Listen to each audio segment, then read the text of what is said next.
point that allegiance is what the word jurisdiction means. It doesn't mean regulatory jurisdiction or sort of being merely subject to the laws. They're talking and they're thinking about it in those debates about allegiance. Now, as to your second question, if you look at the text of the clause, we believe it says, born in the United States, born or naturalized in the United States and subject to the jurisdiction thereof, are citizens of the United States and the states of which they reside. So there's a constitutional guarantee that applies to both federal or national and state citizenship. And the key point we make there is that that word reside, if you look at, for example, section 1473 of Justice Story's commentaries, was understood to mean domicile.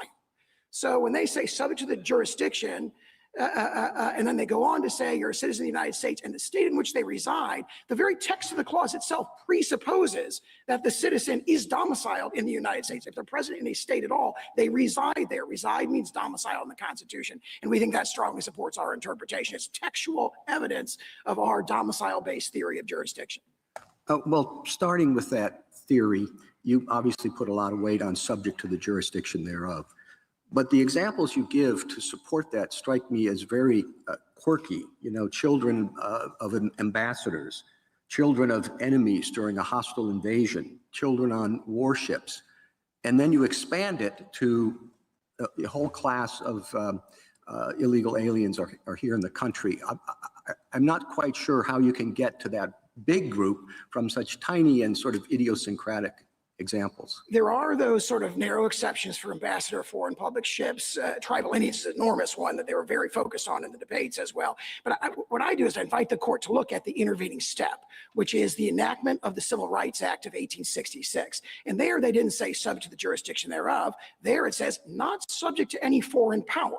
Now, if you go back to Blackstone and Calvin's case, they say it does not matter if you are subject to any foreign power. If you are born in the king's domains, you have this indefeasible duty of allegiance to the king at any time. So there's a clear repudiation in the Civil Rights Act. The Civil Rights Act is this breakwater, which makes it very, very clear that they are not thinking about allegiance in the terms of like the British common law. They've adopted the Republican conception of allegiance. So it's from not subject to any foreign power, and then the debates just a couple months later make it very clear that they're recodifying the same conception. They were dissatisfied with the potential ambiguity in the phrase Indians not taxed, and they adopted subject to the jurisdiction thereof. And one of the strongest statements of this is Senator Trumbull's statement that I quoted at the beginning, where he says, he's asked, what does that mean, subject to the jurisdiction thereof? And he says, it means not owing allegiance to anybody else. That is what it means. And this court picked up on that in Elk against Wilkins when it says, it uses, completely subject to the political jurisdiction, not mere regulatory jurisdiction.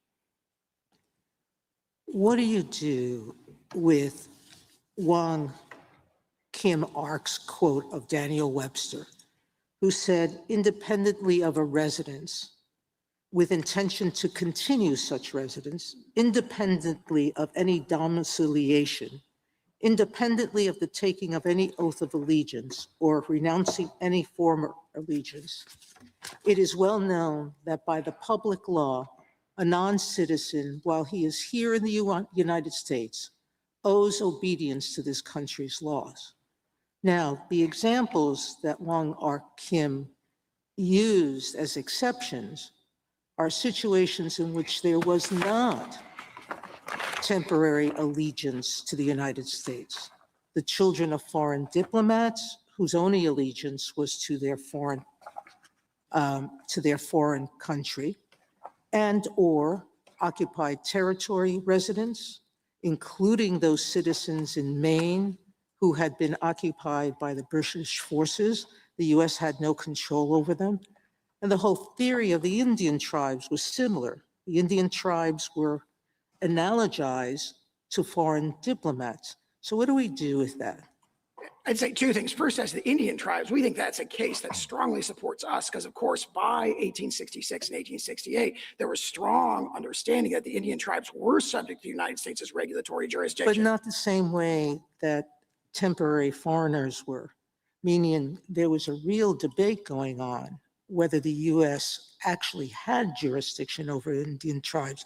That's why our cases, for the longest time, until that was finally settled, said, absent some act of Congress, our laws don't apply. US laws don't apply to Indians on Indian lands, correct?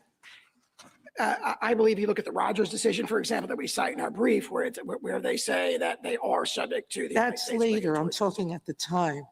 Yes, at the time. So as to All right, so what do 1817. you do during the debates of the 1866 Civil Rights Act and of the 14th Amendment with the entire discussion of the people who opposed the amendment, who kept saying, we can't pass it because we're making citizens of gypsies who have no allegiance to anybody, and we're going to make citizens of Chinese people who can't be citizens because we're not going to permit them to be citizens.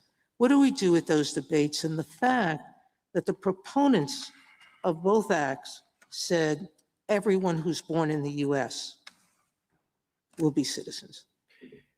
First, as that particular exchange, page 2890 of the congressional record from 1866, Senator Cowan gives this virulently racist statement where he says that. And what does he say right at the beginning of that sort of offensive speech? He says, we can't have children of gypsies, children of Chinese immigrants. We can't have them become citizens. And he says, quote, have they any more rights than a sojourner in the United States? So he's trying to persuade the Republicans to his view by appealing to a common understanding that sojourners do not have children who become citizens. So there's powerful evidence there that everybody understood this to, not sweep in the temporary sojourner. And that's why you see for 40, 50 years, you see every commentator who addresses the specific question of temporary presence saying it's not covered by the clause, including for decades after Wong Kim Ark. General, can I take you back to the Chief Justice's question about the specific exceptions to birthright citizenship that everybody seems to agree were recognized under the common law? And it brings up an important principle about how we interpret the law. When particular problems pop up, lawmakers may enact a general rule. When they do that, is the application of that general rule limited only to the situations that they had in mind when they adopted the general rule? Or do we say they adopted a general rule, they meant for that to apply to later applications that might come up? Justice Scalia had an example that dealt with this situation. He imagined an old theft statute that was enacted well before anybody conceived of a microwave oven, and then afterwards someone is charged with the crime of stealing a microwave oven, and this fellow says, well, I can't be convicted under this because the microwave oven didn't exist at that time. And he dismissed that. There's a general rule there, and you apply it to future applications. And what we're dealing with here is something that was basically unknown at the time when the 14th Amendment was adopted, which is illegal immigration. So how do we deal with that situation when we have a general rule? Yeah, I strongly agree with the way that you framed it, that there is a general principle, that's a broad principle that's adopted in the phrase subject to the jurisdiction thereof. And we submit that our theory of allegiance and domicile-based allegiance, what explains those specific exceptions that everybody was aware of, but it is broad enough to sweep in future situations. And as you pointed out, illegal immigration did not exist then. Now, the problem of temporary visitors did exist. And it's very interesting that as you look at pages 26 and 28 of our brief, commentators going from 1881 until 1922 are uniformly saying the children of temporary visitors are not included. Now that logic, we say it naturally extends. It's really an a fortiori case. If you have someone who enters illegally by the 1880s, there are restrictions on immigration. If you've entered illegally, it's kind of, a well-established principle of law going back to the Code of Justinian that says you're not allowed to be there. You don't have the legal capacity to create domicile there. But I think, General Sauer, that what you just said suggests that you can't be arguing in the way Justice Alito suggests, because most of your brief is not about illegal aliens. Most of your brief is about people who are just temporarily in the country, where there was quite clearly an experience of, an understanding of, that there were going to be temporary inhabitants. And your whole theory of the case is built on that group. You don't get to talking about undocumented persons until quite later and at much lesser, I think it's like 10 pages to 3 pages or something like that. So you can't really be going with Justice Alito's theory. You must be saying that there is a principle that developed, that was there at the time of the 14th Amendment. Isn't that right? We agree there's a principle there at the 14th Amendment. It is jurisdiction means allegiance, the allegiance of and this very strongly reflected in the 19th century sources, the allegiance of an alien present in another country is determined by domicile. And that goes back to the Venus and the Pizarro. It goes through the Katza Affair in 1853. It comes right up to Fong Yui Ting and Lao Ao Bu that are decided shortly before Wong Kim Ark. So that's the principle. That principle clearly applies here. I also respectfully disagree. Yeah, and I guess, Mr. General Sauer, you know, where does this principle come from? Allegiance, domicile, allegiance, I think you point to a Lincoln funeral speech as your primary example of where this principle comes from. It's certainly not what we think of when we think of the word jurisdiction, and I appreciate that jurisdiction has many meanings, but you know, the first meaning is like, if you're subject to jurisdiction, you're subject to the authority of. One doesn't say, oh, what that means is a certain kind of allegiance that domiciliaries have and nobody else does. So the text of the clause, I think, does not support you. I think you're sort of looking for some more technical, esoteric meaning. And then the question comes, okay, if the text doesn't support you, if there's a real history of people using it that way, but as far as I can tell, you know, at the time of the 14th, you're using some pretty obscure sources to get to this concept. Well, take it straight from the framers' mouths. So, for example, Senator Trumbull was asked, what does jurisdiction mean? He means subject to jurisdiction. He said, what does that mean? He says it means not owing allegiance to anybody else. He is the principal framer of the Civil Rights Act of 1866. Representative Bigham, who's the framer of the 14th Amendment, is asked, what does it mean in the congressional record at page 1291? He says, within the jurisdiction of the United States of parents not owing allegiance to any foreign sovereignty. And we've cited many, many examples where the congressional debates reflect that. Then you referred to the oration of George Bancroft. That's one of probably 16 sources, but there's at least 13, counting that one in the 12 treatises we cited, pages 26 to 28 of our brief. There is over a dozen sources that specifically address temporary sojourners. In the 5 decades after the enactment of the amendment, every single one of them says, well, temporary sojourners, their children are not included, including for 2 decades after Wong Kim Ark. So if domicile's the key linchpin to your argument, and I take it that it is, do we look at how domicile was understood in 1868? Or do we look at it how it's understood today in context of the INA? The 1868 understanding, I'm not aware of a strong difference between those. Well, here's where I'm going with it. I'm just working within your argument for a moment. Today, you can point to laws against immigration that are much more restrictive than they were in 1860. We really didn't have laws like that we do today until maybe 1880. So if somebody showed up here in 1868 and established domicile, that was perfectly fine without respect to anything, any immigration laws. There they were. And so why wouldn't we, even if we were to apply your own test, come to the conclusion that the fact that someone might be illegal is immaterial? I would first cite Wong Kim Ark on that point, because Wong Kim Ark says you're... Well, I'm not sure how much you want to rely on Wong Kim Ark. But there is a statement in there that says, so long as they are permitted to be here. So Wong Kim Ark, keep in mind that by the time they decide Wong Kim Ark in 1898. But that's 1898. Now I'm looking at 1868. You're telling me is when I should look, and the test for domicile. And the stuff you have about unlawfully present is like Roman law sources you're going to. First and second restatements as well, and decisions of this court. Yeah, so it wouldn't be the INA that would control whether you're capable of having domicile. It would be whatever the law was in 1868. I think that this is addressed by my exchange with Justice Alito from earlier, which is that this concept, jurisdiction, baking in allegiance and domicile, so Congress could continually restrict who may lawfully be present more and more, and you'd say that would be incorporated into it, even though you're telling us to apply the original meaning of 1868. The original meaning of domicile. And so the question is there any argument that the framers intended to preclude Congress from dictating who can and who cannot establish a lawful domicile here? I don't see any evidence of that in the congressional record, so it's a natural extension. Whose domicile matters? I mean, it's not the child, obviously. It's the parents you'd have us focus on. And, what if, is it the husband? Is it the wife? What if they're unmarried? Who's domicile?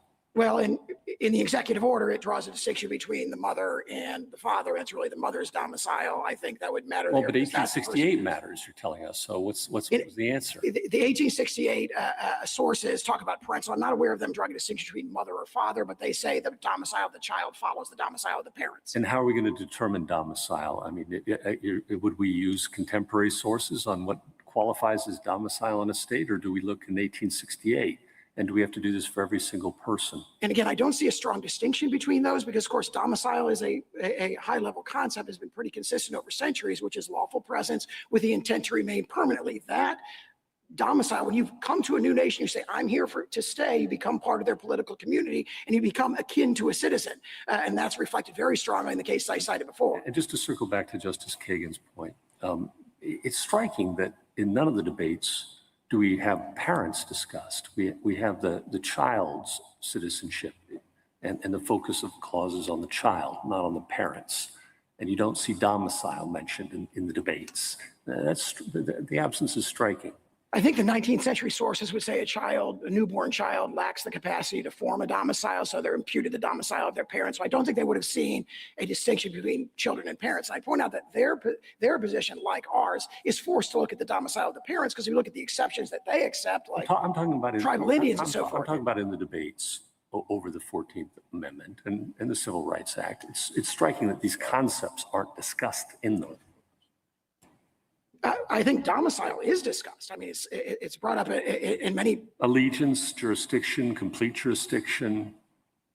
Well, I mean, here's just a few examples. Page 1679 of the Congressional Record, President Johnson vetoes the first version of the Civil Rights Act, and he says, I can't sign this because it would extend citizenship to the children of, quote, all domiciled aliens and foreigners, even if not naturalized. And you have all the other sources we cited that say, this is a deeply rooted 19th century understanding. It's reflected in the Venus. It's reflected in the Pizarro in 1814 and 1817. It carries through the 19th century, and this court is talking about it in 1892 and 1893 when it's discussing the Chinese Exclusion Tax. Domicile is the key concept that creates allegiance. That's General, you said in your reply brief that the children of slaves who were brought here unlawfully, in defiance of laws forbidding the slave trade, would in fact be citizens. And Yes. we can imagine that their parents were not only brought here in violation of United States law, but were here against their will, and so maybe felt allegiance to the countries where they were from.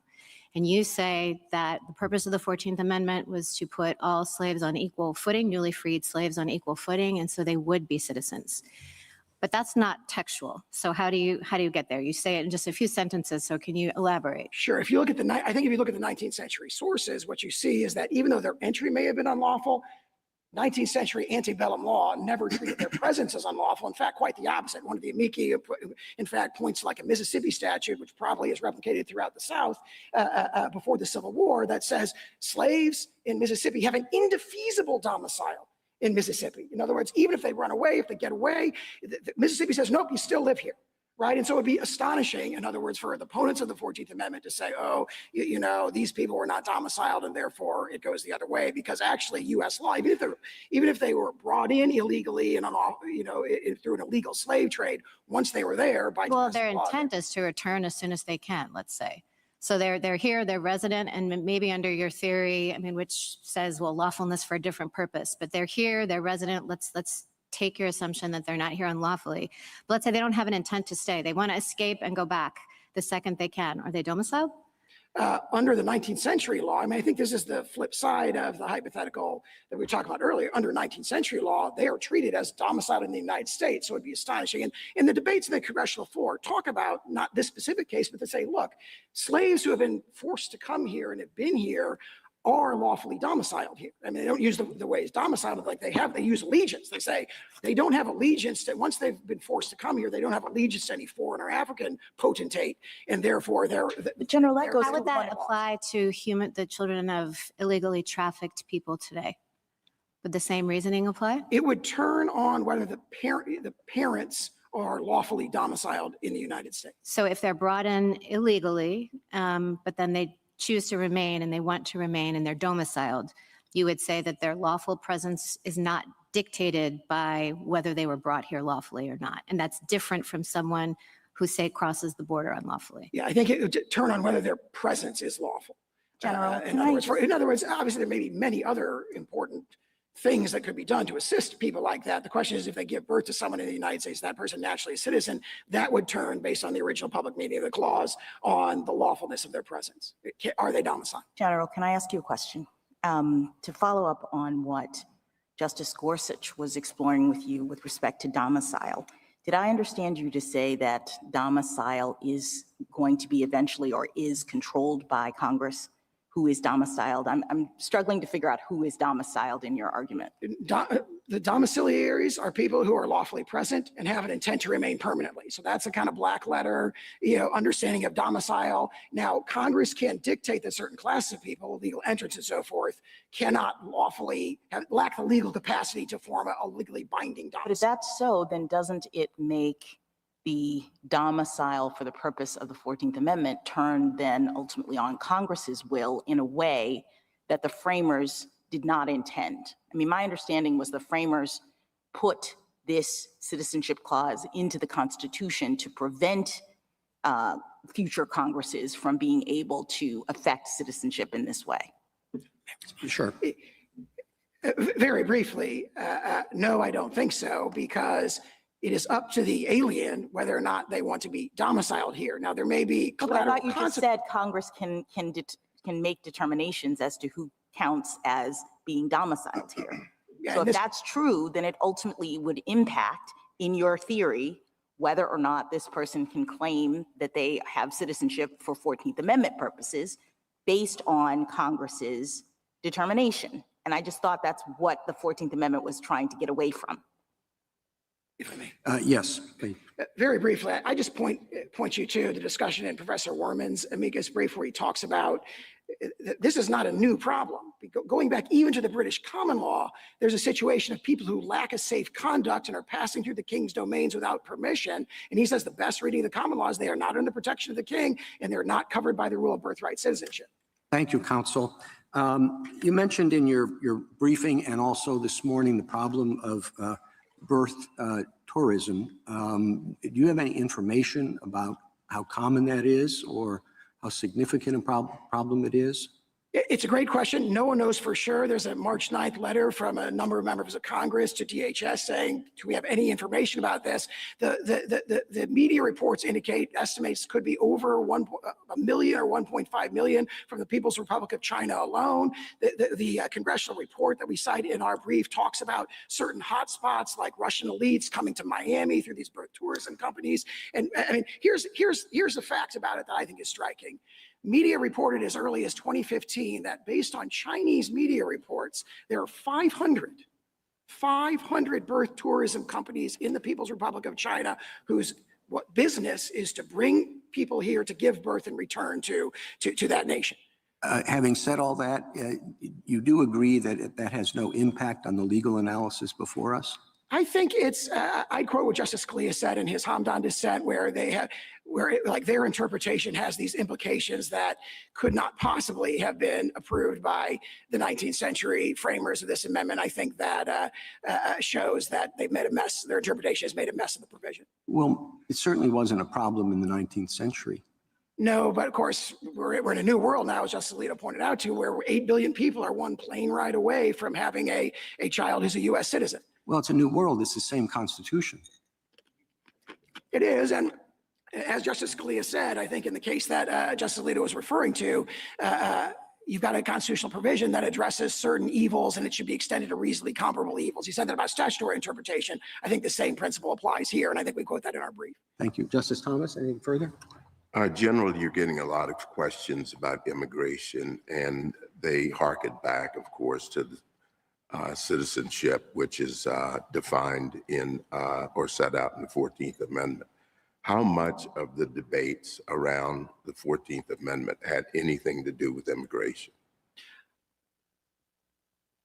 I think that the principal focus of those debates it has to do really not with immigrants, but with the Indian tribes. I mean, obviously the main goal, the one pervading purpose, as this court said in the slaughterhouse cases, was to establish the citizenship of the freed slaves and their children. But they were very concerned about the problem of something that they all accepted as a given, which is that the children of tribal Indians are not within the rule of birthright citizenship. So I think that's what they focus on. We draw an analogy to that, to the issue of temporary sojourners. And then, but there are mentions of temporary sojourning multiple places in the congressional debates, and all of those quotes go in our direction. And there was, Justice Sotomayor brought up Wong Kim Ark. There was no question in that case that about domicile, was there? I disagree. The court says at the very beginning of its opinion, here are the accepted facts. These are lawfully domiciled here. When it states the question presented, it talks about domicile. When it recites the legal principle at page 693, it says domicile 3 times. And at page 705 at the end of the opinion, it says, here's the single question we've decided. We've decided that Chinese immigrants with a permanent domicile and residence here fall within the rule of birthright citizenship. Justice Alito? Under the minimum definition of domicile, which I think existed in 1868 and continues to exist today, a person's domicile is the place where he or she intends to make a permanent home. Now, normally, you would think that a person who is subject to arrest at any time and removal could not establish domicile. But we have an unusual situation here because our immigration laws have been ineffectively and in some instances unenthusiastically enforced by federal officials. So there are people who are subject to removal at any time if they are apprehended and they go through the proper procedures. But they have, in their minds, made a permanent home here and have established roots. And that raises a humanitarian problem. And I wonder if you could address that. If I may, one legal and one humanitarian. The legal point is, if you look at those cases, for example, Carson against Reed, Park against Barr, this court's decisions in Elkins and Toll against Marino, they talk about the legal capacity to create a domicile, excluding someone who may have the subjective intent, which otherwise would be determinative, as being excluded. On the humanitarian point, I would point out, as I said at the beginning, Justice Alito, that the United States rule of nearly unrestricted birthright citizenship is an outlier among modern nations. It's a very small minority of nations that have that rule. For example, every nation in Europe has a different rule. And the notion that they have a huge humanitarian crisis as a result of not having unrestricted birthright citizenship, I don't think is a strong argument. And I point out, obviously, for reliance-related reasons, this executive order applies only prospectively, and we ask the court to rule only prospectively. Justice Sotomayor? I agree with you what the European nation's rule is, but England was always different, wasn't it? Not until 1983 it changed to the That's not quite true. The Wong Kim Ark does a wonderful job of laying out the English rule. And you claim it was different, but there isn't any treatises or scholars who say it's different. English rule was always by birth. Other countries were not by birth.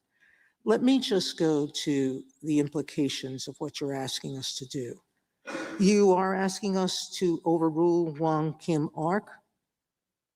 Well, Wong Kim Ark's parents were domiciled in the US, but they owed loyalty to China. They eventually returned to China. So they didn't have a primary allegiance to the United States. So you're not asking that. Are you asking us to overrule then our cases, one of which said that a child of illegal aliens was a citizen? You're asking us to overrule that.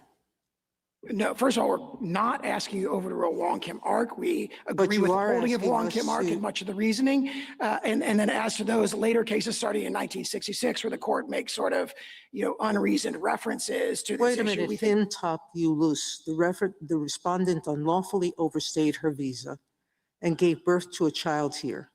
The court, Harlan II, wrote, the child is of course an American citizen. That person wasn't domiciled here lawfully.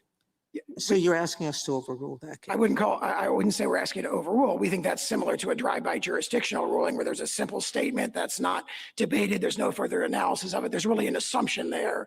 And we think that's similar to cases where the court just assumes jurisdiction without discussing it. When we ruled in Trind that Indians could not become citizens, the government then after began to unnaturalize many Indians who had been sworn in as citizens. You asked us to concentrate only on the prospective nature of the citizen's order. But the logic of your position, if accepted, is that this president or the next president or a Congress or someone else could decide that it shouldn't be prospective. There would be nothing limiting that, according to your theory. If, as we asked, the court confines its ruling to prospective relief only, which it did in No, I'm Sessions saying against. to you, that's what you're asking us for relief right now.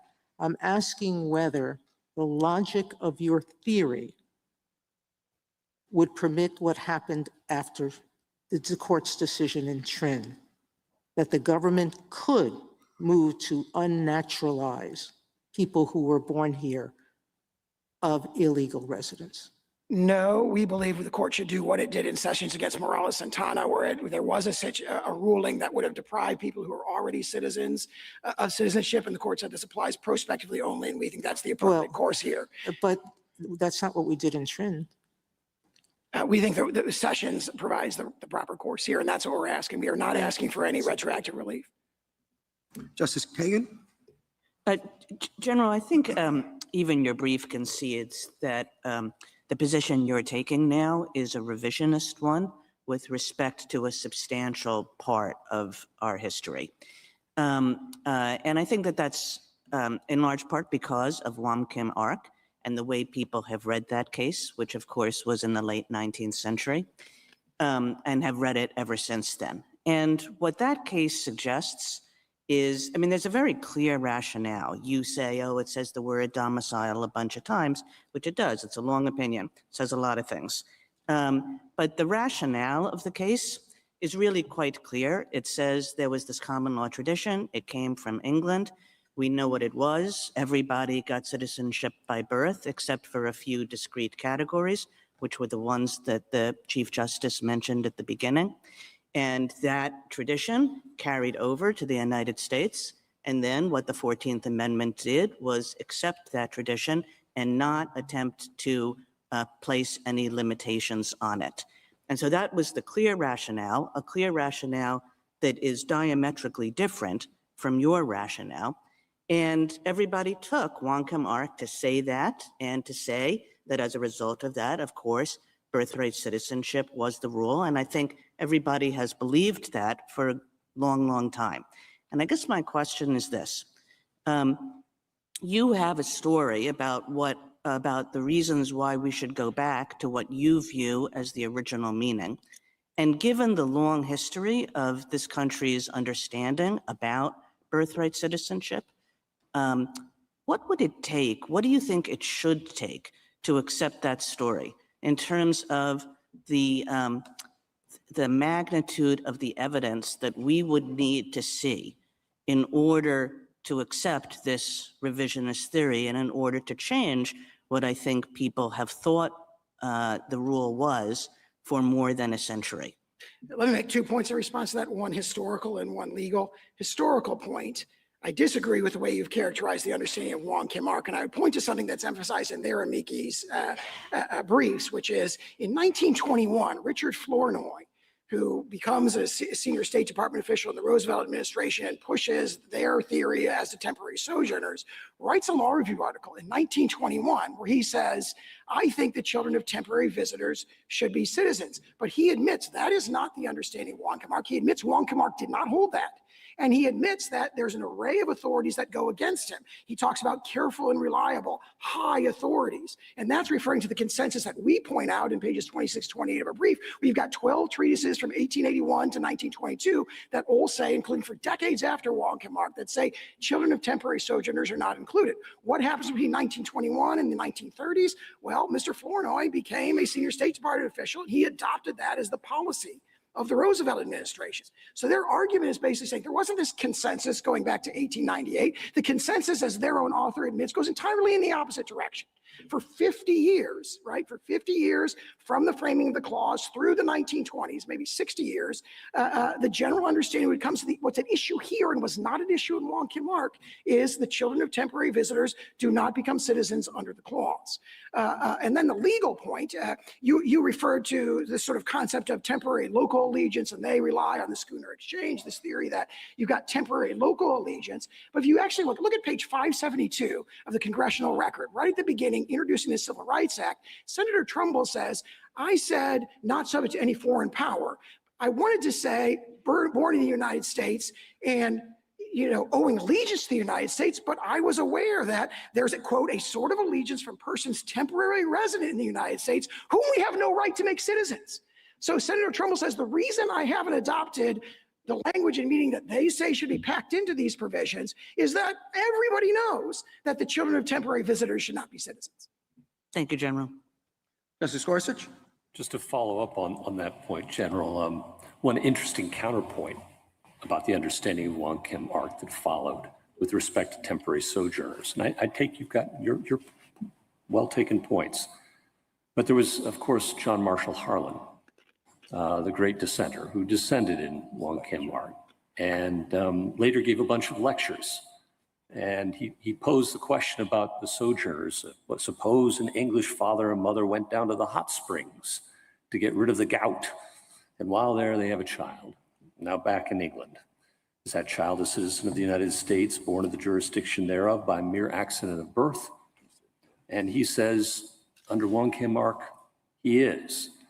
And he continues, I was one of the minority, and of course I was wrong.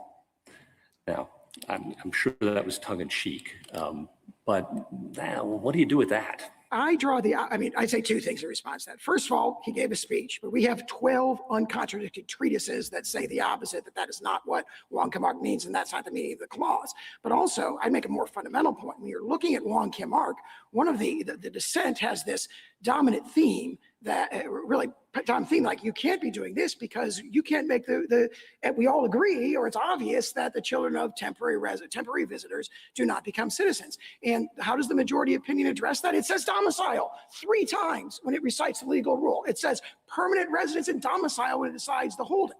So the court should be bound by what it says. This is what we're deciding. And again, on page 75, it says this is the single question. Now, there's been a lot of discussion up to that point, but at the very end, they said the single question we've decided is the citizenship status of the children of Chinese immigrants with a permanent residence and domicile in the United States. Do you think Native Americans today are birthright citizens under your test and under your friend's test? I think so. I mean, obviously, they've been granted citizenship by statute. Put aside the statute. Do you think they're birthright citizens? No, I think the clear understanding that everybody agrees in the congressional debates is that the children of tribal Indians are not birthright citizens. I understand that's what they said, but your test is the domicile of the parents, and that would be the test you'd have us apply today, right? Yes. So if a tribal Indian, for example, gives up allegiance to born today, birthright citizens. I think so on our test. Yeah, if they're lawfully domiciled here. Okay. And then I'm not sure, I have to think that through, but that's my reaction. I'll take the yes. That's all right. And then I just want to ask you quickly about the INA adopted in 1940 and 1952.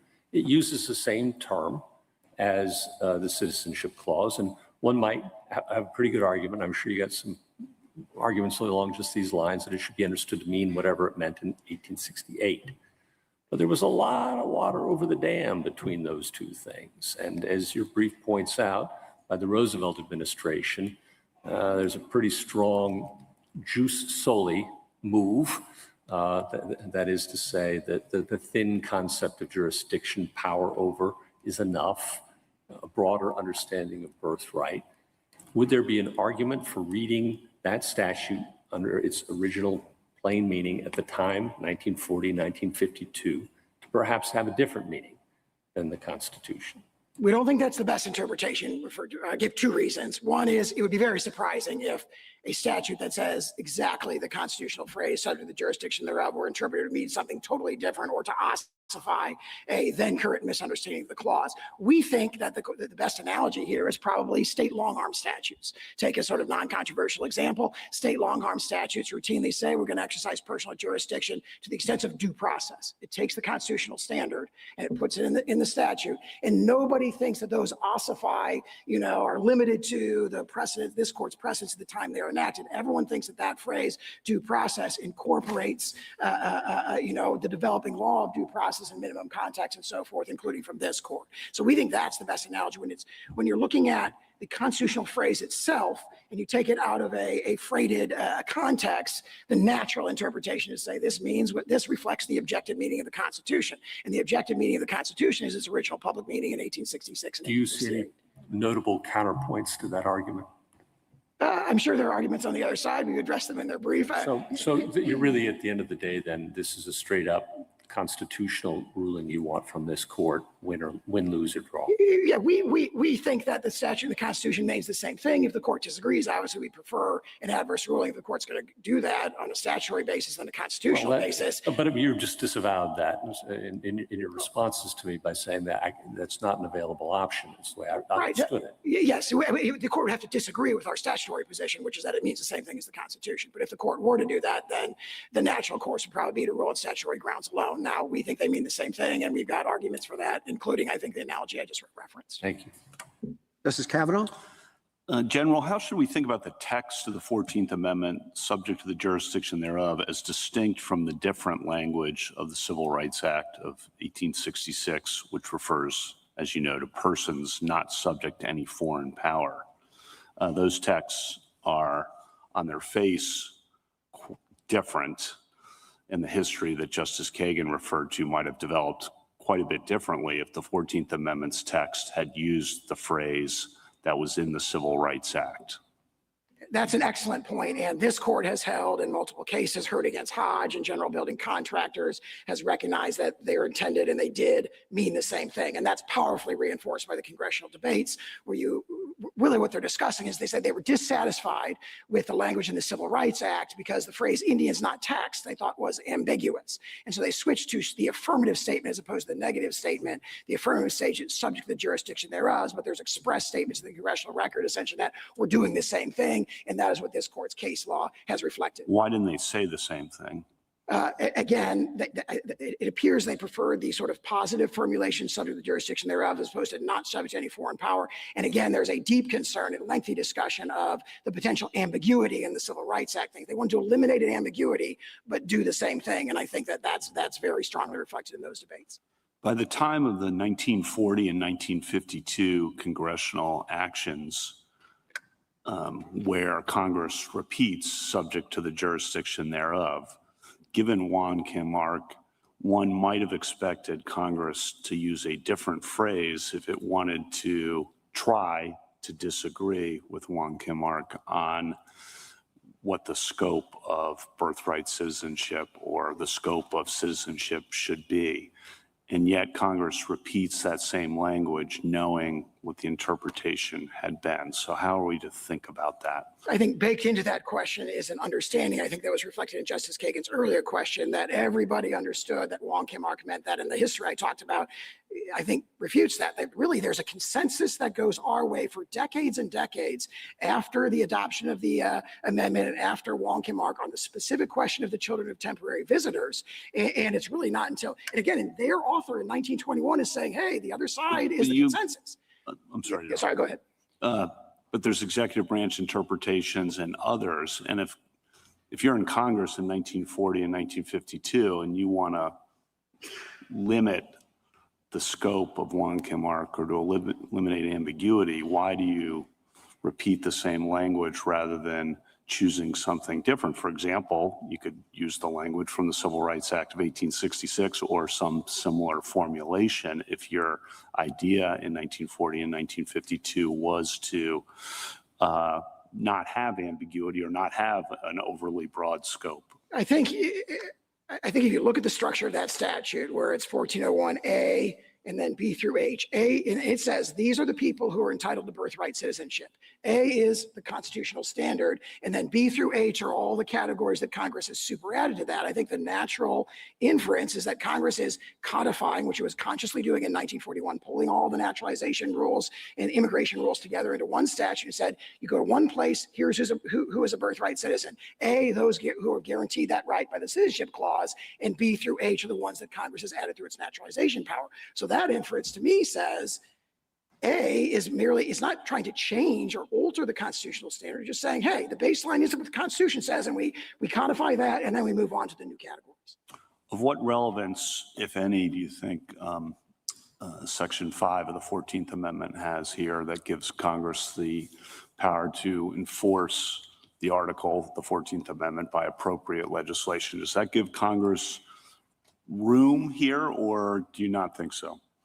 I do think that a ruling in our favor would leave room for Congress. I don't think you'd have to rely on Section 5. I think that Congress has its own inherent power to grant citizenship by statute. So if the court were to rule in our favor for the classes of individuals that they say should be covered, Congress has the latitude to do that. How much room do you think Section 5 gives, if any, and it may not be any, Congress to interpret the phrase subject to the jurisdiction thereof, or to define that? Is that relevant at all? It's a great question, and I'm thinking about it for the first time. I assume it would be governed by the congruence and proportionality test from this court's case law. How that would apply here, I don't know. And I don't think it's presented, because our contention is that the statute means exactly the same thing. If anything is congruent and proportional, it's that. And I think the court held that in the United States against Georgia. You've mentioned several times the practices of other countries, and that's obviously, as a policy matter, supports what you're arguing here. But obviously, we try to interpret American law with American precedent based on American history. That's certainly what I try to do, and I think you try to do. And so why should we be thinking about, even though as a policy matter, I get the point, thinking about, gee, European countries don't have this, or most other countries, many other countries in the world don't have this. Doesn't that, I guess I'm not seeing the relevance as a legal constitutional interpretive matter necessarily, although I understand it's a very good point as a policy matter. Yeah, I largely agree with that, and you can view it as being raised preemptively, defensively. I'm going first, but obviously the other side in there, amici say, make it a prediction, end of the world type predictions, and our point is, it's a very small minority of countries. Almost every country, and certainly all European countries, have a different rule, and the world hasn't ended there. The other side, last one, the other side relies heavily, of course, on Wong Kim Ark, and you disagree with their interpretation. Oftentimes, when you are dealing with a constitutional precedent like this, you might argue, we disagree with that interpretation, but if you adopt their interpretation or agree with their interpretation of that precedent, you should overrule it. And you haven't made that argument here, and I'm just giving you an opportunity to explain why you haven't. Because we think it's totally unambiguous in Wong Kim Ark that the holding relates to domiciled aliens. And so we strongly agree with the holding. We think domicile was the touchstone, and we think that's not a coincidence for the reason I maybe speculate a little bit when I was talking to Justice Gorsuch about how the dissent raises this, and then the majority's like, we're putting domicile in there, so we know that the absurd conclusion that they say would come from this isn't there. But also domicile as kind of the sort of relationship that creates this relationship of allegiance that makes you part of a political community if you're an alien from another country. That's deeply rooted in their understanding when they're doing it. They talk about domicile in Yikwo against Hopkins in the 1892 and 1893 cases, and there's this deeply rooted understanding, again, that goes all the way back to the early 19th century. So we think that's a really important conception. So I mean, we disagree with some of the dicta in Wong Kim Ark that we discuss, and we think there's dicta that goes our way that the other side overlooks. And we're not asking the court to overrule dicta. We just say don't follow erroneous dicta and don't apply it to this brand new situation that was not decided in Wong Kim Ark. Thank you. Justice Barrett? So General Sauer, I want to zoom out a little bit and think about jus soli and jus sanguinis. So as I understand it, at the time of the 14th Amendment, those were the two dominant approaches. Jus soli, the English common law, roughly following the soil, jus sanguinis, roughly citizenship following the parents. Now, jus soli was very generous on the soil, the English common law, and so it extended citizenship to those born there who may not have been born of parent citizens. But jus sanguinis, if parents who are citizens and had a child abroad, then that child's citizenship followed the parents. So one thing that's puzzling me about your argument when I think about the ratification of the 14th Amendment, in many ways it would have made sense for them, and you acknowledge the jus sanguinis in citing Vattel, it would have made sense in some ways for them to say, okay, we're going to follow, if they wanted to accomplish what you're saying they wanted to accomplish, you could say, well, we're going to follow jus sanguinis because we're going to make it all ride on parentage. But instead, the 14th Amendment, we're talking about subject to the jurisdiction thereof, but it also says born in the United States. So you have the jus soli kind of point there, but you're saying it narrowed that point by tying it to the citizenship of the parents, at least as to soil. But I take it you're not arguing that United States citizens who have children born abroad would qualify for birthright citizenship. So it's kind of a narrower view of both the traditional jus soli rule and a narrower view of the jus sanguinis rule. So why would they have done that? And if they were going to invent an entirely new kind of citizenship, like an American brand, why wouldn't we have seen more discussion of that in the debates? I think you do. And I would say, I think the right way to conceptualize it, it is a modified jus soli. Because even the British sources don't just say you're born here, you're a citizen. They say you're born here and you have to be under the protection of the sovereign. You have to have a relationship of allegiance. Allegiance is the word in Calvin's case. But they don't focus on the parents, it's the child. And your approach focuses on the parents' allegiance. Yeah, I'm not sure that that's true of the 19th century sources. It seems a little sources, ambiguous, and I'm going to ask your friend on the other side that question. Let me point out then that there are two criteria. One is birth on the soil, and the other is allegiance or allegiance. What we have is birth on the soil remains the same, right? And so they are, and that's why so much of Wong Kim Ark is actually, we agree with, because they are adopting a modified British rule. They are not going the French rule, that Vattel talks about, where it's like, who's the citizen? That had to be done by statute, as you pointed out, which it was in 1401. But what they've got is they say birth in the United States and subject to the jurisdiction thereof. That is talked about as allegiance, allegiance, allegiance in the congressional debates, but they were clearly not incorporating the British feudal monarchical conception of allegiance where it's indefeasible. Going back to the early 1700s, our nation had repudiated the notion that citizenship is indefeasible. The expatriation statutes for the late 1700s reflect that. And again, you look at the 1868 congressional report that we cite there, this is the same group of congressmen, Republican congressmen, and they say things like the U.S. Constitution itself is proof that Blackstone's theory of allegiance was not accepted. So they accept birth on U.S. soil, but then they take the concept of allegiance and give it its Republican, Democratic, American understanding. And that's very, very, I think that makes a ton of sense. Okay, and let's talk about its applications. So, there are some, I can imagine it being messy in some applications. So what would you do with what the common law called foundlings? The thing about this is then you have to adjudicate, if you're looking at parents, and if you're looking at parents' domicile, then you have to adjudicate both residence and intent to stay. What if you don't know who the parents are? I think there are marginal cases. That one, I think, has the benefit of being addressed in 1401F, where it talks about. Yeah. But what about the Constitution? Under the Constitution, domicile is a constitutional standard in all kinds of other situations. Well, and it's hard. Diversity jurisdiction, personal jurisdiction, sorry. Well, yeah, in a personal jurisdiction, 1332, diversity jurisdiction. And the thing is, it has to be litigated because it turns on intent. And both the virtue of both jus soli and jus sanguinis, whichever one you pick, it's a bright line rule. How would it work? How would you adjudicate these cases? You're not going to know at the time of birth for some people whether they have the intent to stay or not, including U.S. citizens, by the way. What if you have someone who is living in Norway with their husband and family, but is still a U.S. citizen, comes home and has her child here and goes back? how do we know whether the child is a U.S. citizen because the parent didn't have an intent to stay? I'd say make 2 points, one practical, one legal. The practical point is under the terms of this executive order, you don't have to because the executive order turns on objectively verifiable things, which is immigration status.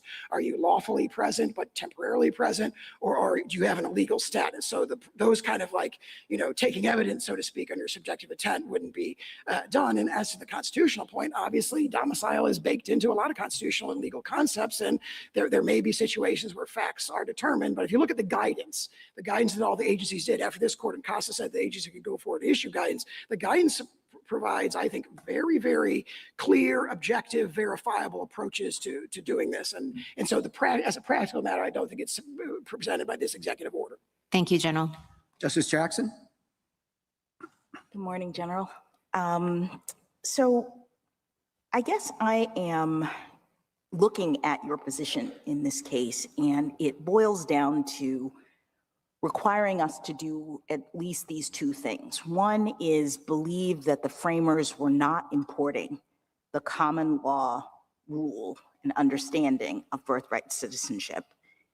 And the second is to believe that what they were doing was departing from that common law rule in the way that you suggest. That is, they were seeking to have this turn on domicile. I think you have a number of hurdles to accomplish those 2 things. One of which I think is that when we look at this court's case law, and no one I think has mentioned Schooner's exchange, but it appears that that was an 1812 case in which it seems as though the court had already accepted at the time of the ratification of the 14th Amendment that the allegiance that you are talking about was the English common law rule. That, in other words, allegiance meant that you are covered by the laws of the jurisdiction, that you can rely on that jurisdiction's protection. That's what allegiance meant. Now, you're saying today, no, allegiance meant something about loyalty or that kind of idea. But if the Supreme Court had, prior to the 14th Amendment, established that allegiance meant the common law definition, I think your first hurdle is to help us understand why we would believe that when the 14th Amendment was ratified, the framers weren't just incorporating what we had previously said it meant.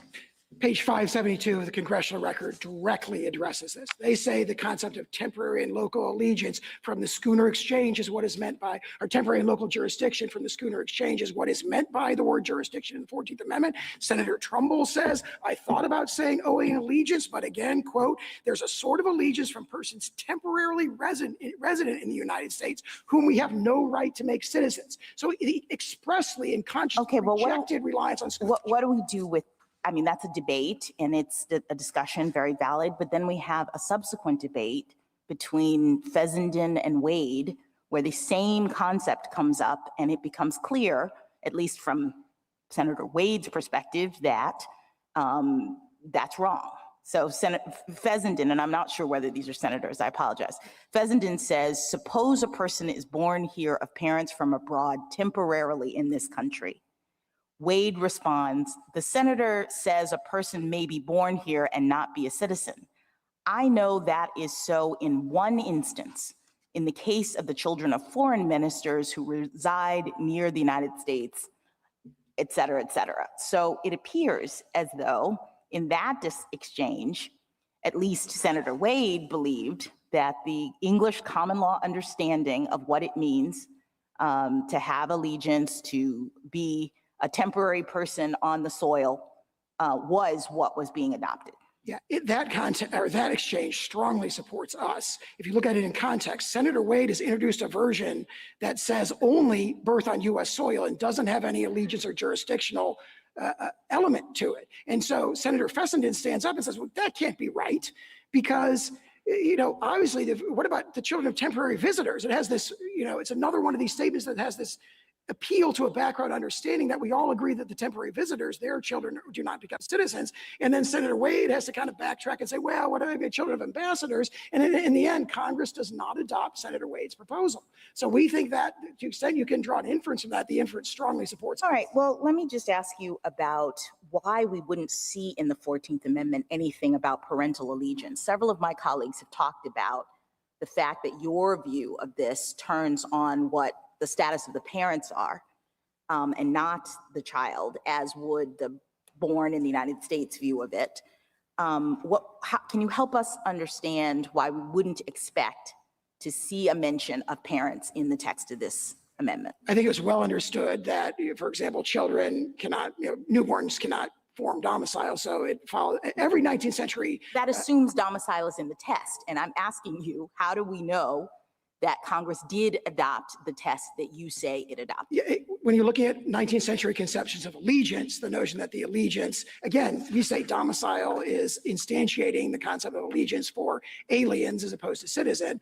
All of that, the 19th century understands the newborn's domicile, its allegiance follows the allegiance of the parents. And I point out that their theory relies on parental allegiance as well, because they recognize the exceptions for, hostile invading armies, for tribal Indians, for ambassadors. Again, the child's allegiance status, even on their view, turns on the status of the parent. What do we do with Professor Mueller's amicus brief and the historical record and the fact that even at times in this country where we understood that the parents were declared enemies of the United States, I'm talking about World War II and Japanese internment, babies born in that circumstance were given birthright citizenship. So it seems as though this concept of allegiance of the parents really wasn't driving birthright citizenship, at least at this period of our history. So are you saying this is wrong, or they shouldn't have gotten birthright citizenship? Well, if they were domiciled here, yes, they should have. If they were temporarily present, then no. But the executive practice we can see from the 1930s. How does the temporary presence run with your concept of allegiance? I'm not sure I understand. So can you be clear?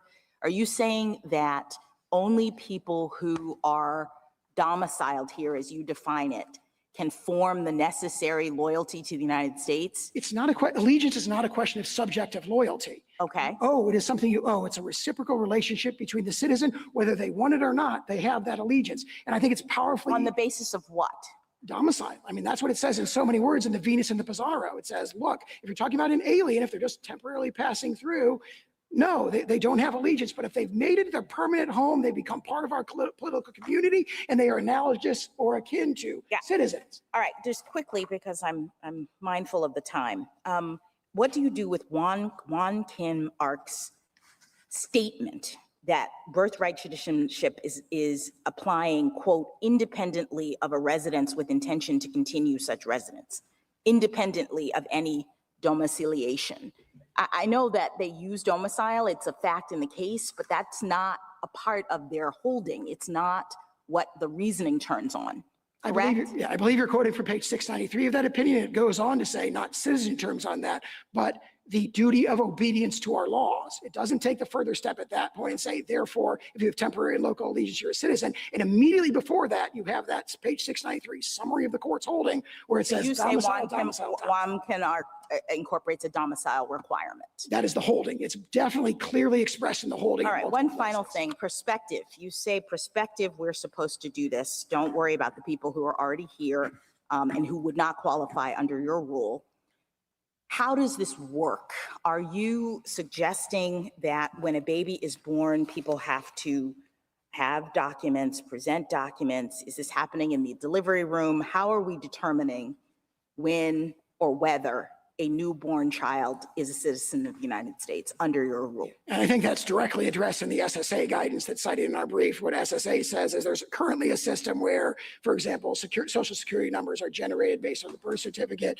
They say this can still be, for the vast majority of instances, completely transparent. You will still get it. No, not transparent. I'm just talking about the particulars, because now you say your rule turns on whether the person intended to stay in the United States. And I think Justice Barrett brought this up. So we bringing pregnant women in for depositions. What are we doing to figure this out? No, as I pointed out earlier, the executive order turns on lawfulness of status.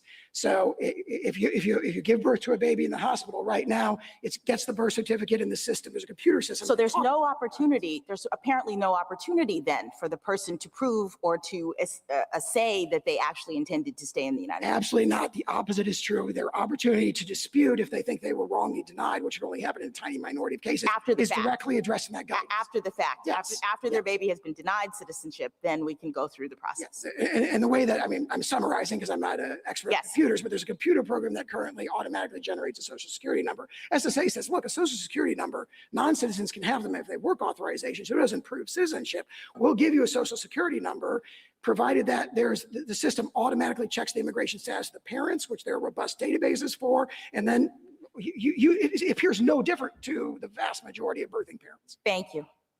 Thank you, counsel.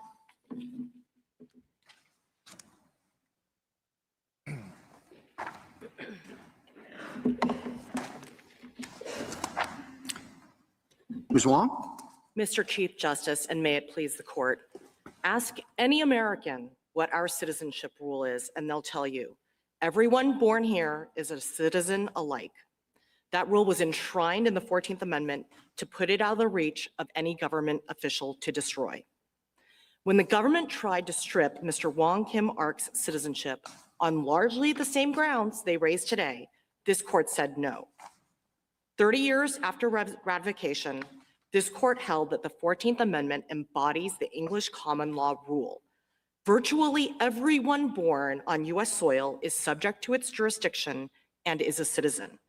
It excludes only those cloaked with a fiction of extraterritoriality because they are subject to another sovereign's jurisdiction, even when they're in the United States. A closed set of exceptions to an otherwise universal rule. My friend has now clearly said that the government is not asking you to overrule Wong Kim Ark. That is a fatal concession because Wong Kim Ark's controlling rule of decision precludes their parental domicile requirement. The dissent understood that, and the majority tells us 6 times in the opinion that domicile is irrelevant under common law. Lynch versus Clark was already the dominant American case on citizenship, and it held that the US-born daughter of temporary visitors from Ireland who took the baby back to Ireland with them, that daughter was a US citizen. Authorities, including Lincoln's Attorney General and Kent's commentaries, embraced Lynch, and Kent specifically talked about temporary sojourners' children being US citizens. Justice Field said in 1884 that reflected the general understanding. That understanding was confirmed by Congress with its 1940 Act. The 14th Amendment's fixed, bright-line rule has contributed to the growth and thriving of our nation. It comes from text and history. It is workable, and it prevents manipulation. The executive order fails on all those counts. Swaths of American laws would be rendered senseless. Thousands of American babies will immediately lose their citizenship. And if you credit the government's theory, the citizenship of millions of Americans, past, present, and future, could be called into question. All of this tells us the government's theory is wrong. I welcome the court's questions.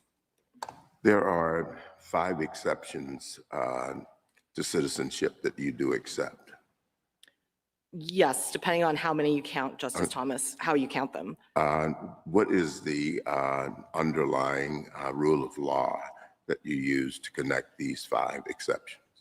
Sure. So as I just said, all of the exceptions involve situations where that US-born child is not subject to the jurisdiction of the United States because that extraterritoriality, that fiction of extraterritoriality, the interaction of another sovereign between the United States' jurisdiction and that person applies to the child as well as to the parent. Everyone else born in the United States is subject to the United States' jurisdiction. To answer Justice Barrett's question to my friend, that's what sets those exceptions apart from other US-born persons. We've heard a lot of talk about Wong Kim Ark, and you dismiss the use of the word domicile in it. It appears in the opinion 20 different times, and including in the question presented and in the actual legal holding. And the government doesn't want it to be overruled because it's willing to rely on that particular fact in that case. Isn't it at least something to be concerned about, to say that since it's discussed 20 different times and has that significant role in the opinion, that you can just dismiss it as irrelevant? Well, Mr. Chief Justice, I think we have to look at what the controlling rule of decision is in Wong Kim Ark. Justice Gray takes pains in the majority opinion to set out his analysis. He first starts with a premise that in construing the 14th Amendment Citizenship Clause, we look to the English common law. That was the rule that applied from the colonial era on, at least for the colonists and for European immigrants.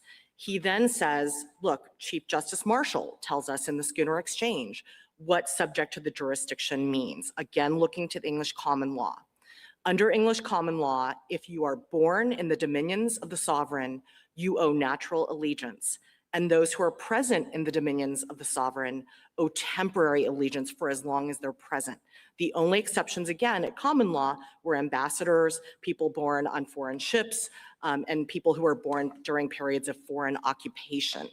He then gets to the government's favorite page, 693, where he says, look, we have had this rule in the United States as to citizenship, at least for white Americans, from before independence. The purpose of the 14th Amendment was to embrace that universal rule of birthright citizenship, to embrace and incorporate the common law exceptions with the single additional exception of the pre-existing exception for tribal Indians that we had in the United States, which is an analogous exception, and that's the closed set of exceptions. You can't make sense of the holding in the case without looking to the controlling rule of decision, which is the common law. And I think my friend agrees that under English common law, domicile was not relevant, and the children born to temporary visitors in the territory of the sovereign were always considered birthright citizens. Well, Ms. Wong, I mean, everything you say strikes me as, yeah, that's the way I read it too. But then what are those 20 domicile words doing there? Like you can, take some of them and say, they were just summarizing the facts of the case, but not all of them. And why did they keep on, why did they sprinkle that in the opinion? Well, I think, again, those were the stipulated facts in the case. And it's clear we have textual evidence in the majority opinion that they were simply saying this is an a fortiori application of that controlling rule that comes from the English common law. Justice Gray writes, again, after setting out the English common law rule and the exceptions with the single additional exception for children of members of Indian tribes, that the amendment in clear words and manifest intent includes the children born within the territory of the United States of all other persons of whatever race or color domiciled within the United States. And as was pointed out earlier, the very next part of that same paragraph, he cites to Webster talking about Thrasher's case. And he says, people who are born in this country owe allegiance independently of a residence within, foreign nationals owe allegiance independently of a residence with intention to continue such residence, independently of any domiciliation, and independently of taking any oath of allegiance, which is totally contrary to both the government's theory of dual allegiance or partial allegiance and to the theory of domiciliation. I mean, I might agree with you if domicile had simply been sprinkled in the opinion, but in Wong Kim Ark, it's a long opinion, but it begins by saying, here's the question, and it ends by coming back to the question. And it says, here's the question stated at the beginning of the opinion, namely whether a child born in the United States of parents of Chinese descent who at the time of his birth are subjects of the Emperor of China, but have a permanent domicile and residence in the United States and are there carrying on business, and he states the diplomatic exception, and he says, for the reasons above stated, this court is of the opinion that the question must be answered in the affirmative. So why put domicile in? Sometimes it's hard to figure out what is the holding of the case. Here he tells us this is the holding of the case. Why put domicile in there? It's just something, it's something irrelevant that he wanted to throw in. It's like, whether a child born in the United States of parents of Chinese descent who once resided at a particular address in San Francisco, who attempted to enter the country at the port of San Francisco. Why put it in if it's irrelevant? Well, Justice Alito, I'll give you two responses. The first is that, again, it was a stipulated fact.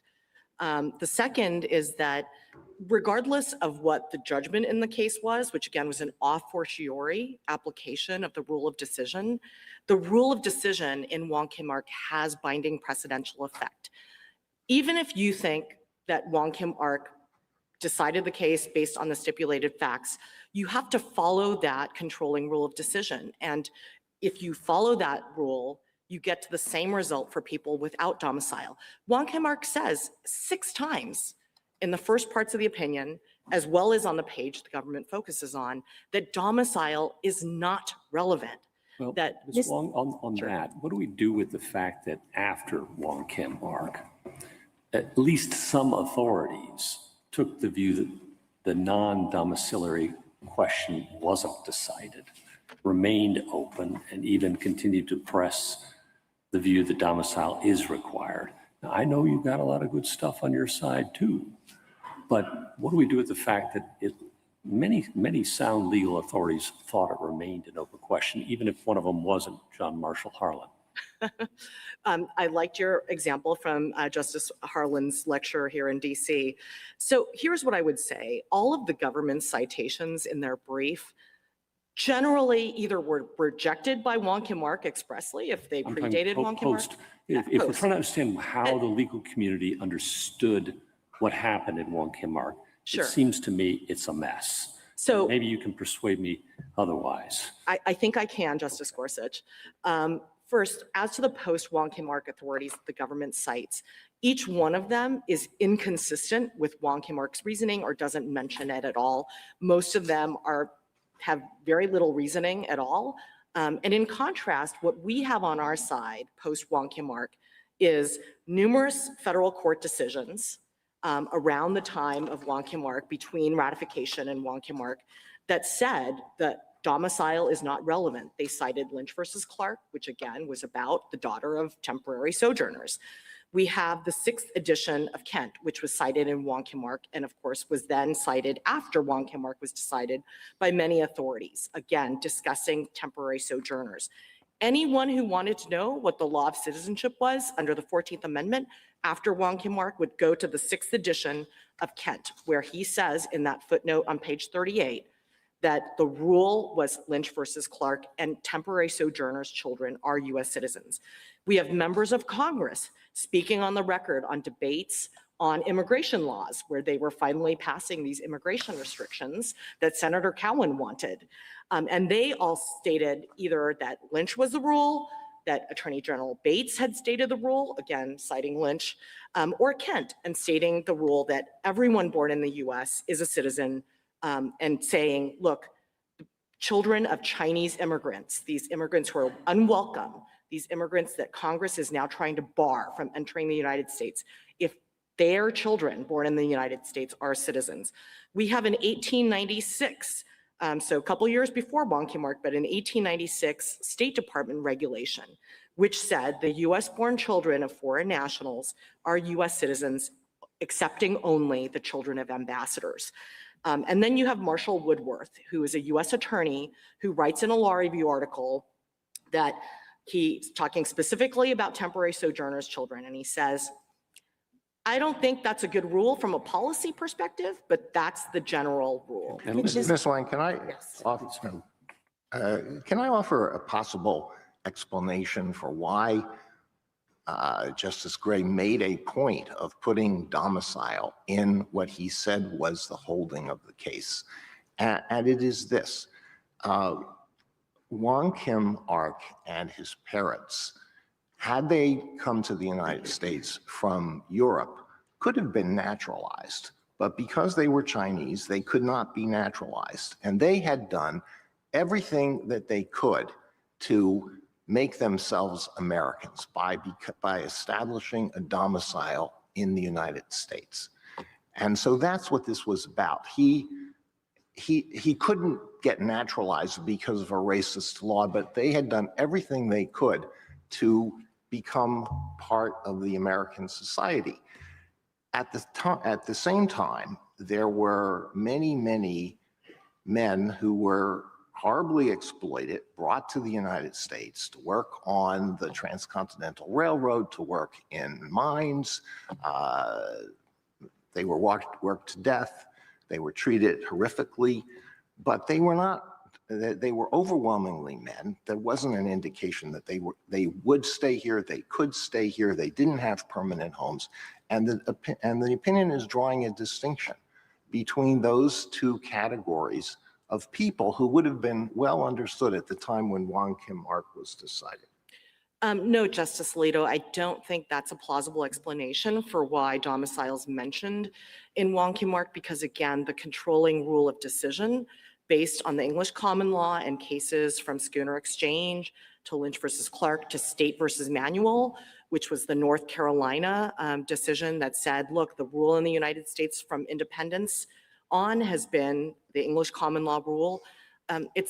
That explanation would be inconsistent. But Ms. Wong, yes. isn't that explanation, I take Justice Alito's point, and I think he actually makes a good one in the sense that it could be that Justice Gray emphasized domicile to help the public accept the outcome of this case.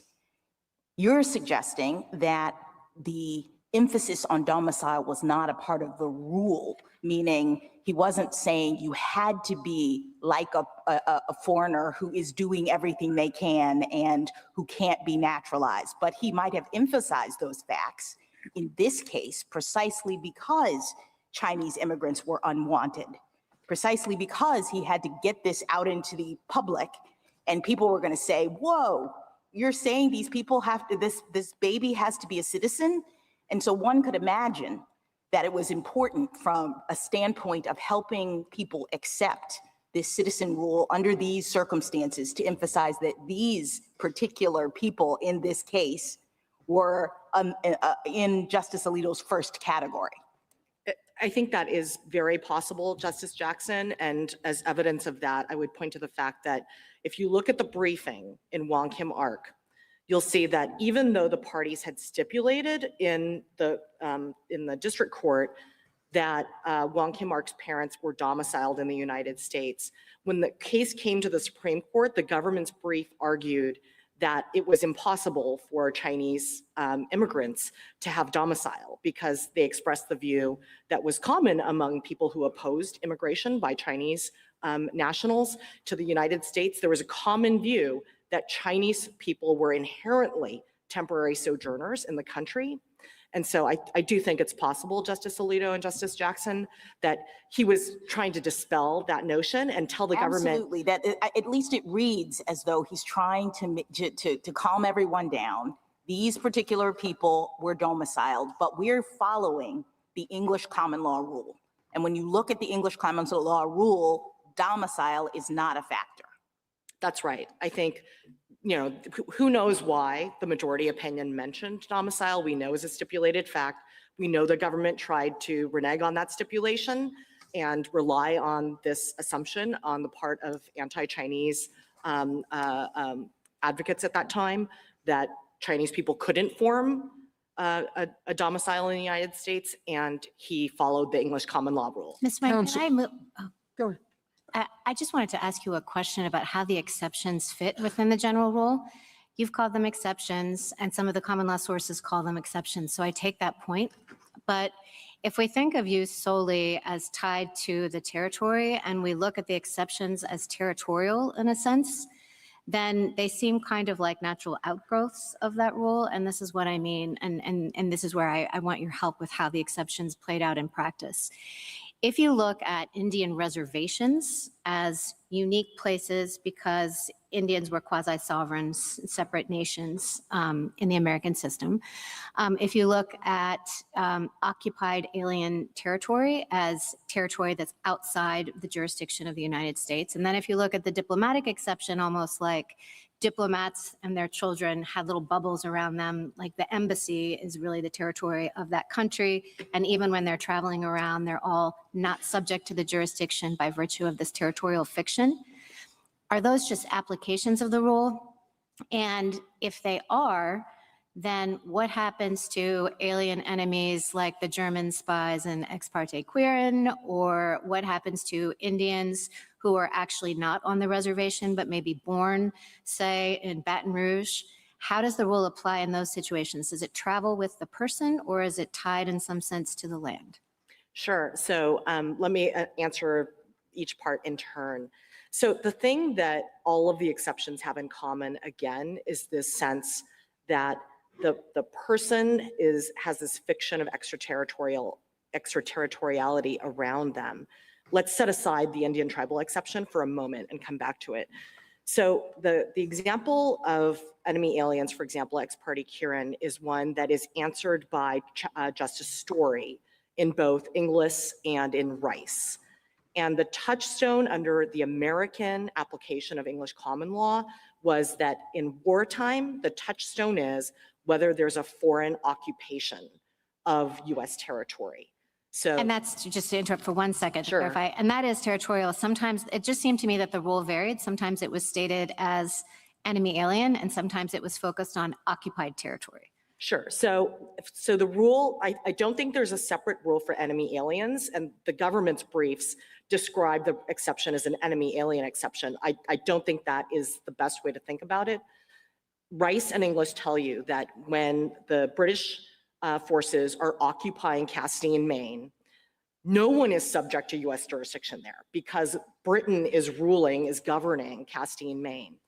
And Justice Story explains, look, if the US then retakes that territory, babies who are born to US citizens by what he calls post limine become US citizens. So that's the way to think about any wartime situation, enemy aliens or otherwise.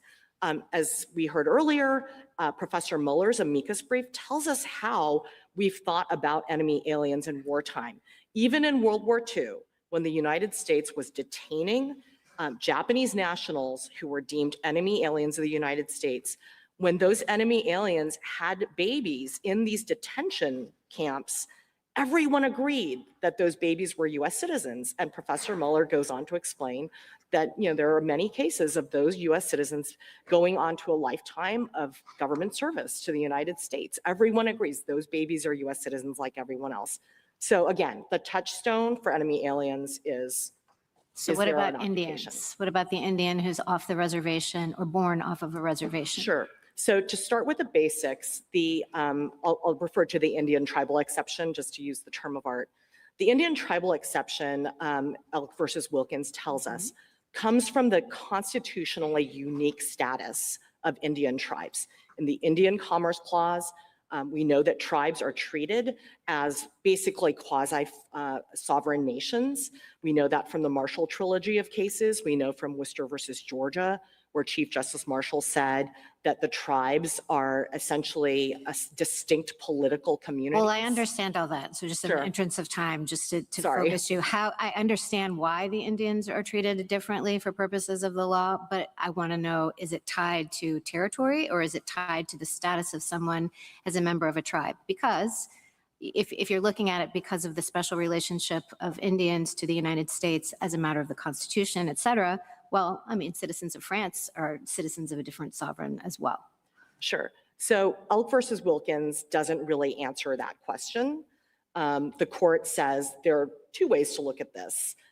Either you look at it as the tribal member is like an ambassador, or you can look at it like there's a territoriality issue where people are born on tribal lands, and therefore they're essentially, I think he says, Justice Gray says at one point, we might as well be talking about someone who's born in Mexico. Well, there's a lot in Elk, and some of it's not terribly helpful for you, it seems to me, because Justice Gray, again, strikes again, says that they may be subject in some degree or respect to the United States. So there's some jurisdiction. He says they're born in the geographic limits. They are in a geographical sense born in the United States.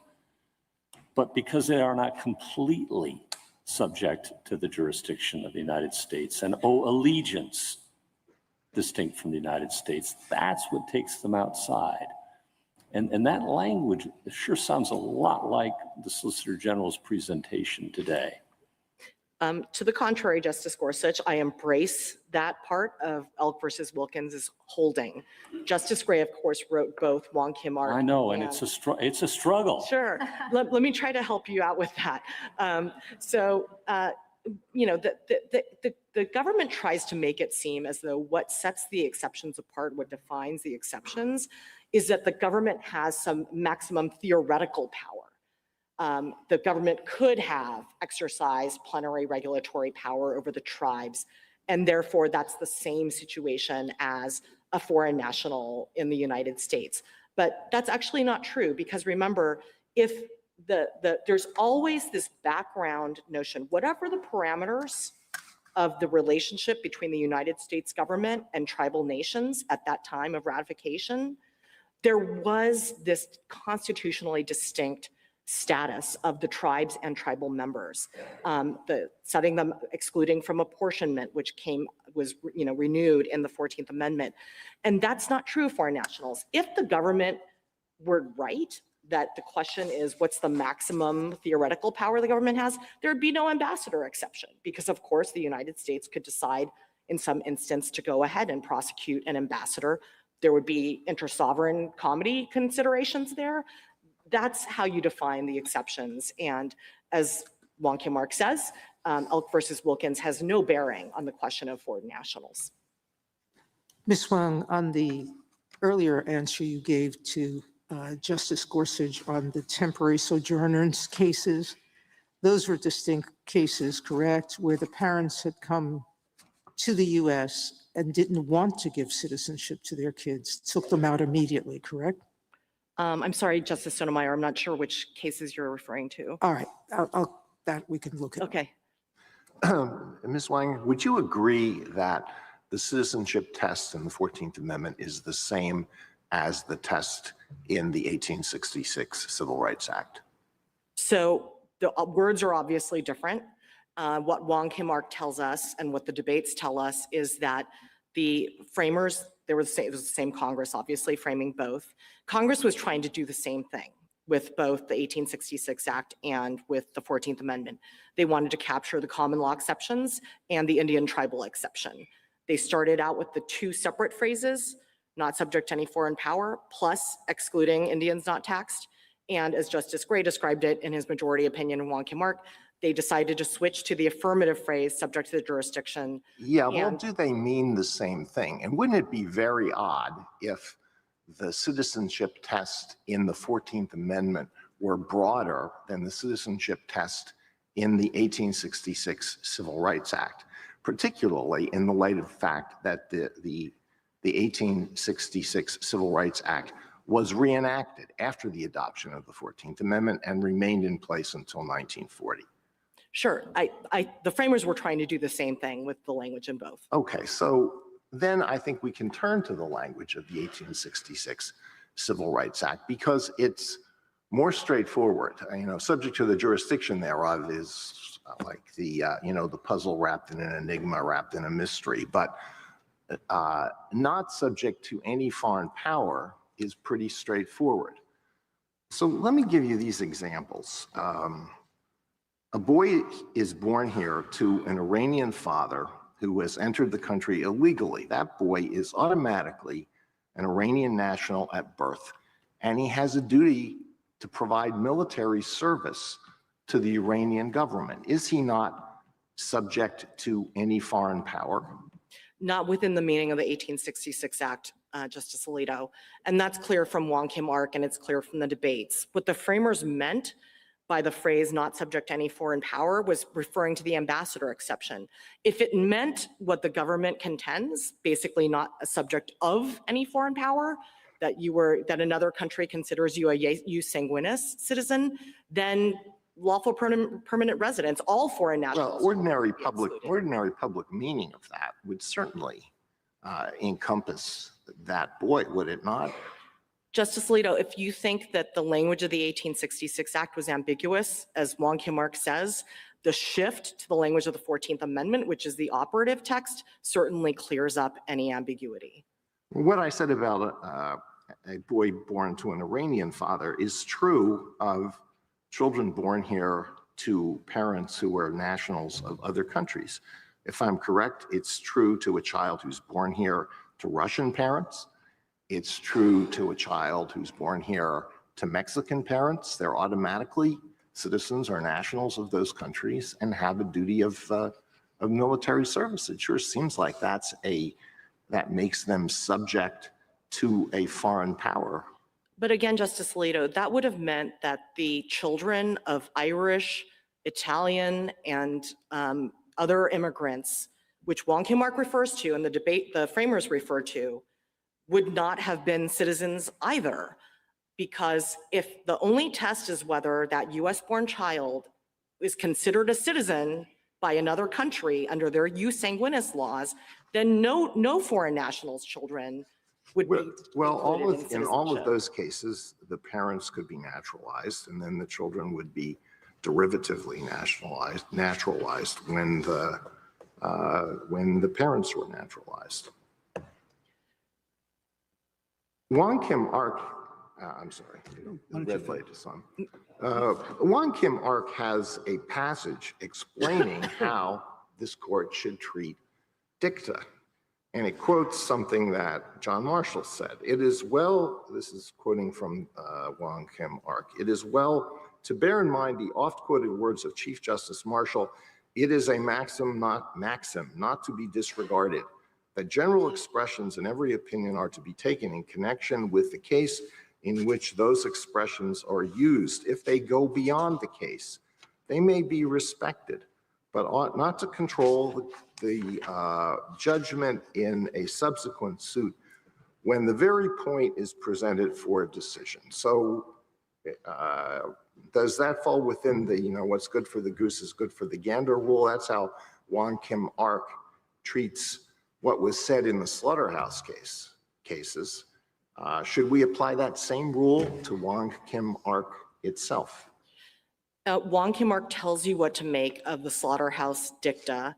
It was dicta. The issue of citizenship was not at play in slaughterhouse.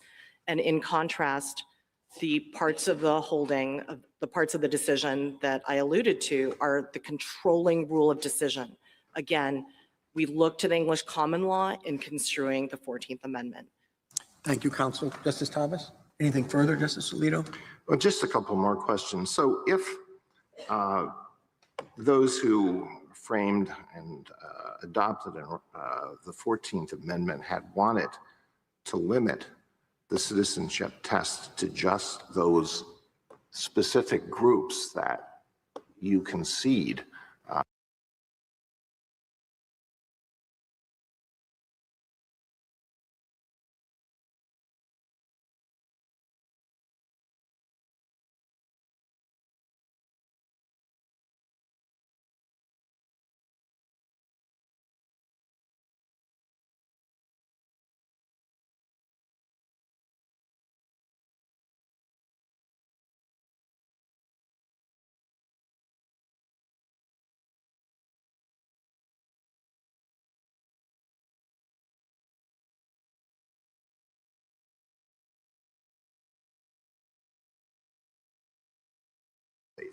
and of the state wherein they reside, but they didn't do that. They adopted a general rule. So what's the explanation?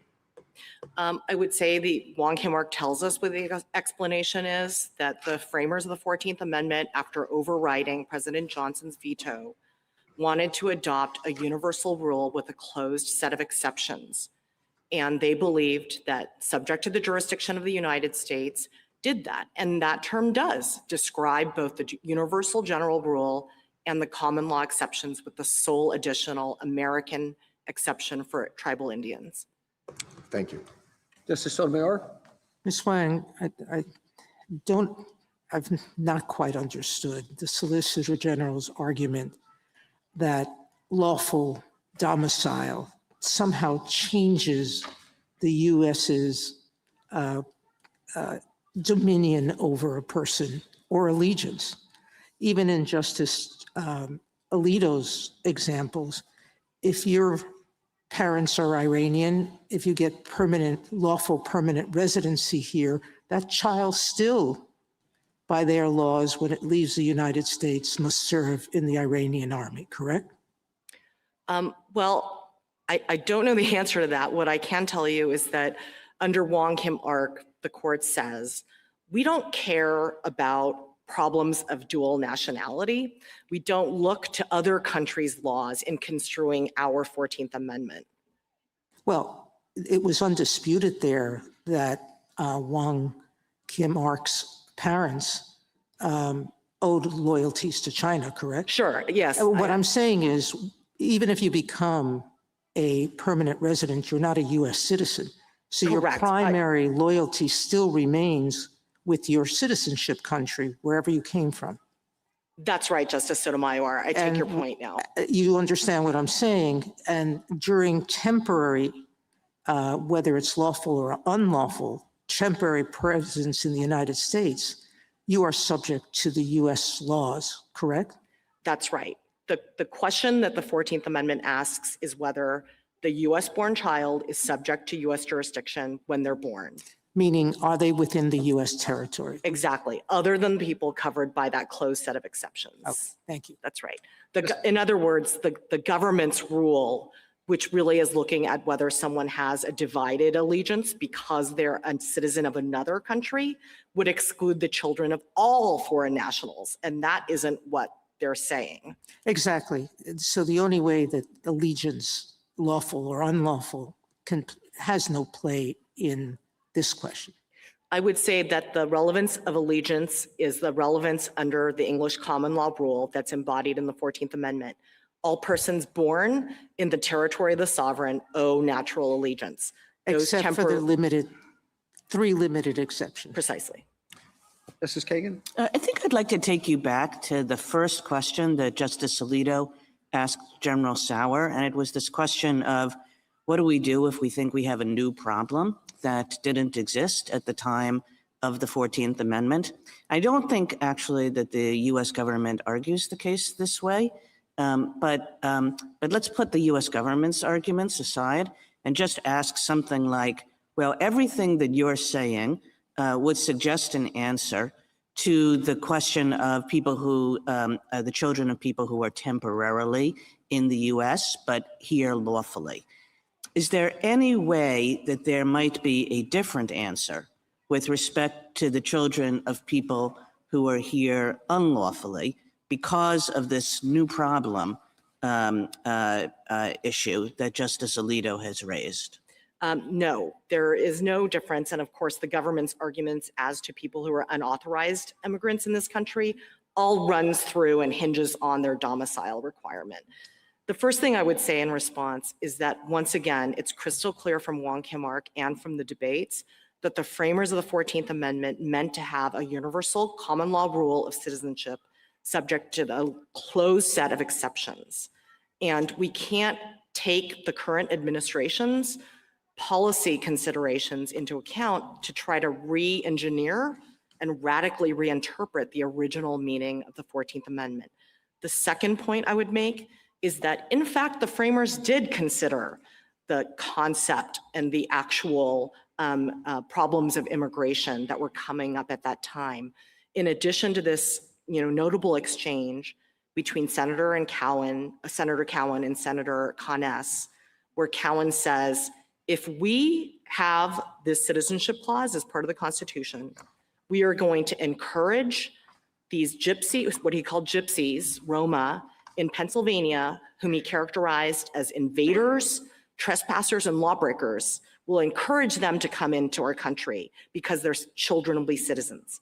He says, Senator Conness, in your state of California, you will be facing a mass flood of Chinese immigration if we adopt the citizenship rule. And Senator Conness himself, an Irish immigrant, says, yes, And I am voting for that because I believe in citizenship by virtue of birth without regard to parentage. And the third point I would make is an historical one, which is that recall that at the time the framers are thinking about birthright citizenship, there just been 15 or 20 years of unprecedented immigration from Ireland. The Know Nothing Party was dominant in the 1850s, just a decade earlier, and they were vehemently opposed to Irish immigration. They believed Irish Catholic immigrants were unassimilable and could never become Americans. But even the Know Nothing Party members of Congress believed that the children born in the United States to those Irish immigrants were citizens like anyone else. That's the intuition that the framers of the 14th Amendment had. Contrary to the government's arguments now, they wanted to grow this country. They wanted to make sure we had a citizenry to populate the military, to settle the country. And they also had an intuition that was consistent with the founding aversion to inherited rights and disabilities. Thank you. Justice Gorsuch? Justice Kavanaugh? On Lynch v. Clark, which you cite several times in the briefing today, which I appreciate, the government's response is that that decision was questioned at the time and went unmentioned in congressional debates about the 14th Amendment. I just want to get your response to that point on Lynch. Sure, not true, though the Lynch was not specifically mentioned by name in the 14th Amendment debates. It was a couple months earlier in the debates on the 1866 Act, where Senator Senator Lawrence talks about the great case of Lynch versus Clark, where it was conclusively shown that all children born here are citizens without any regard to the political condition or allegiance of their parents. And then, of course, they discuss the children of temporary sojourners elsewhere without mentioning Lynch. Just want to isolate a point that you've mentioned, which is if the 14th Amendment used the phrase not subject to any foreign power, to give a much tougher argument. And then earlier, I think you indicated that that's what they meant, even though they didn't say it. I just want to give you a chance to unpack that, because I think that's Sure. If it said that, I think our history would be a little different. And I think the text, even put aside the histories, because that's speculation, the text would be quite a bit different. Sure. So let me answer in three parts. The first is that Wong Kim Ark tells us that the court already dealt with this and said, look, the framers were trying to do the same thing with the language of the 1866 Act. To the extent you think that the language is ambiguous or not as good, let's look at the operative text subject to the jurisdiction thereof. The second point I would make is that it's clear from the debates that the framers, in using the phrase not subject to any foreign power, were thinking about ambassadors. And I believe that Senator Wade at one point says, well, I wanted to start with the phrase, all persons born in the United States are US citizens. But then I thought, oh wait, we have these temporary visitors. In fact, the government points to this quote. He says, so there are these temporary visitors we can't make citizens, and we can't make their children citizens. That's ambassadors, and that's very clear from that. So if that had been the text, your argument would be that was understood to be narrower than its text would read. Yes. But that's not the text, so I guess we don't need to deal with that. Sure, and that brings me to my third point, which is you can't read not subject to any foreign power the way the government urges you to without making the children of all foreign nationals non-citizens. And that's clearly not what the framers were doing.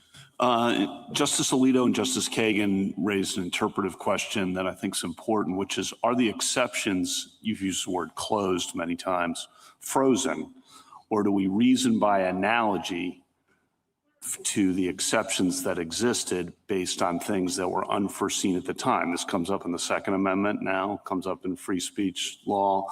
And how do we think about whether it's possible that there could be an additional exception based on modern circumstances, reasoning by analogy to the exceptions that exist? I'm thinking in particular about the non-citizens unlawfully in the country, not the temporary part, but the non-citizens unlawfully in the country. Sure. Could you reason by analogy? You've used the phrase, the several times, I think, the fiction of extraterritoriality. And could that apply? And if not, why not? Sure. So here, I agree with Professor Whittington, who says that the government's position here is not positing a new application of the rule, but a challenge to the rule itself. And I think that's right. We know that the 14th Amendment's rule does provide for a universal rule with a set of closed exceptions. Wong Kim Ark says so at least twice. It says in an earlier passage that the framers were not trying to introduce any new exceptions. To the contrary, they were trying to foreclose any caste-creating exceptions like the court had created in Dred Scott.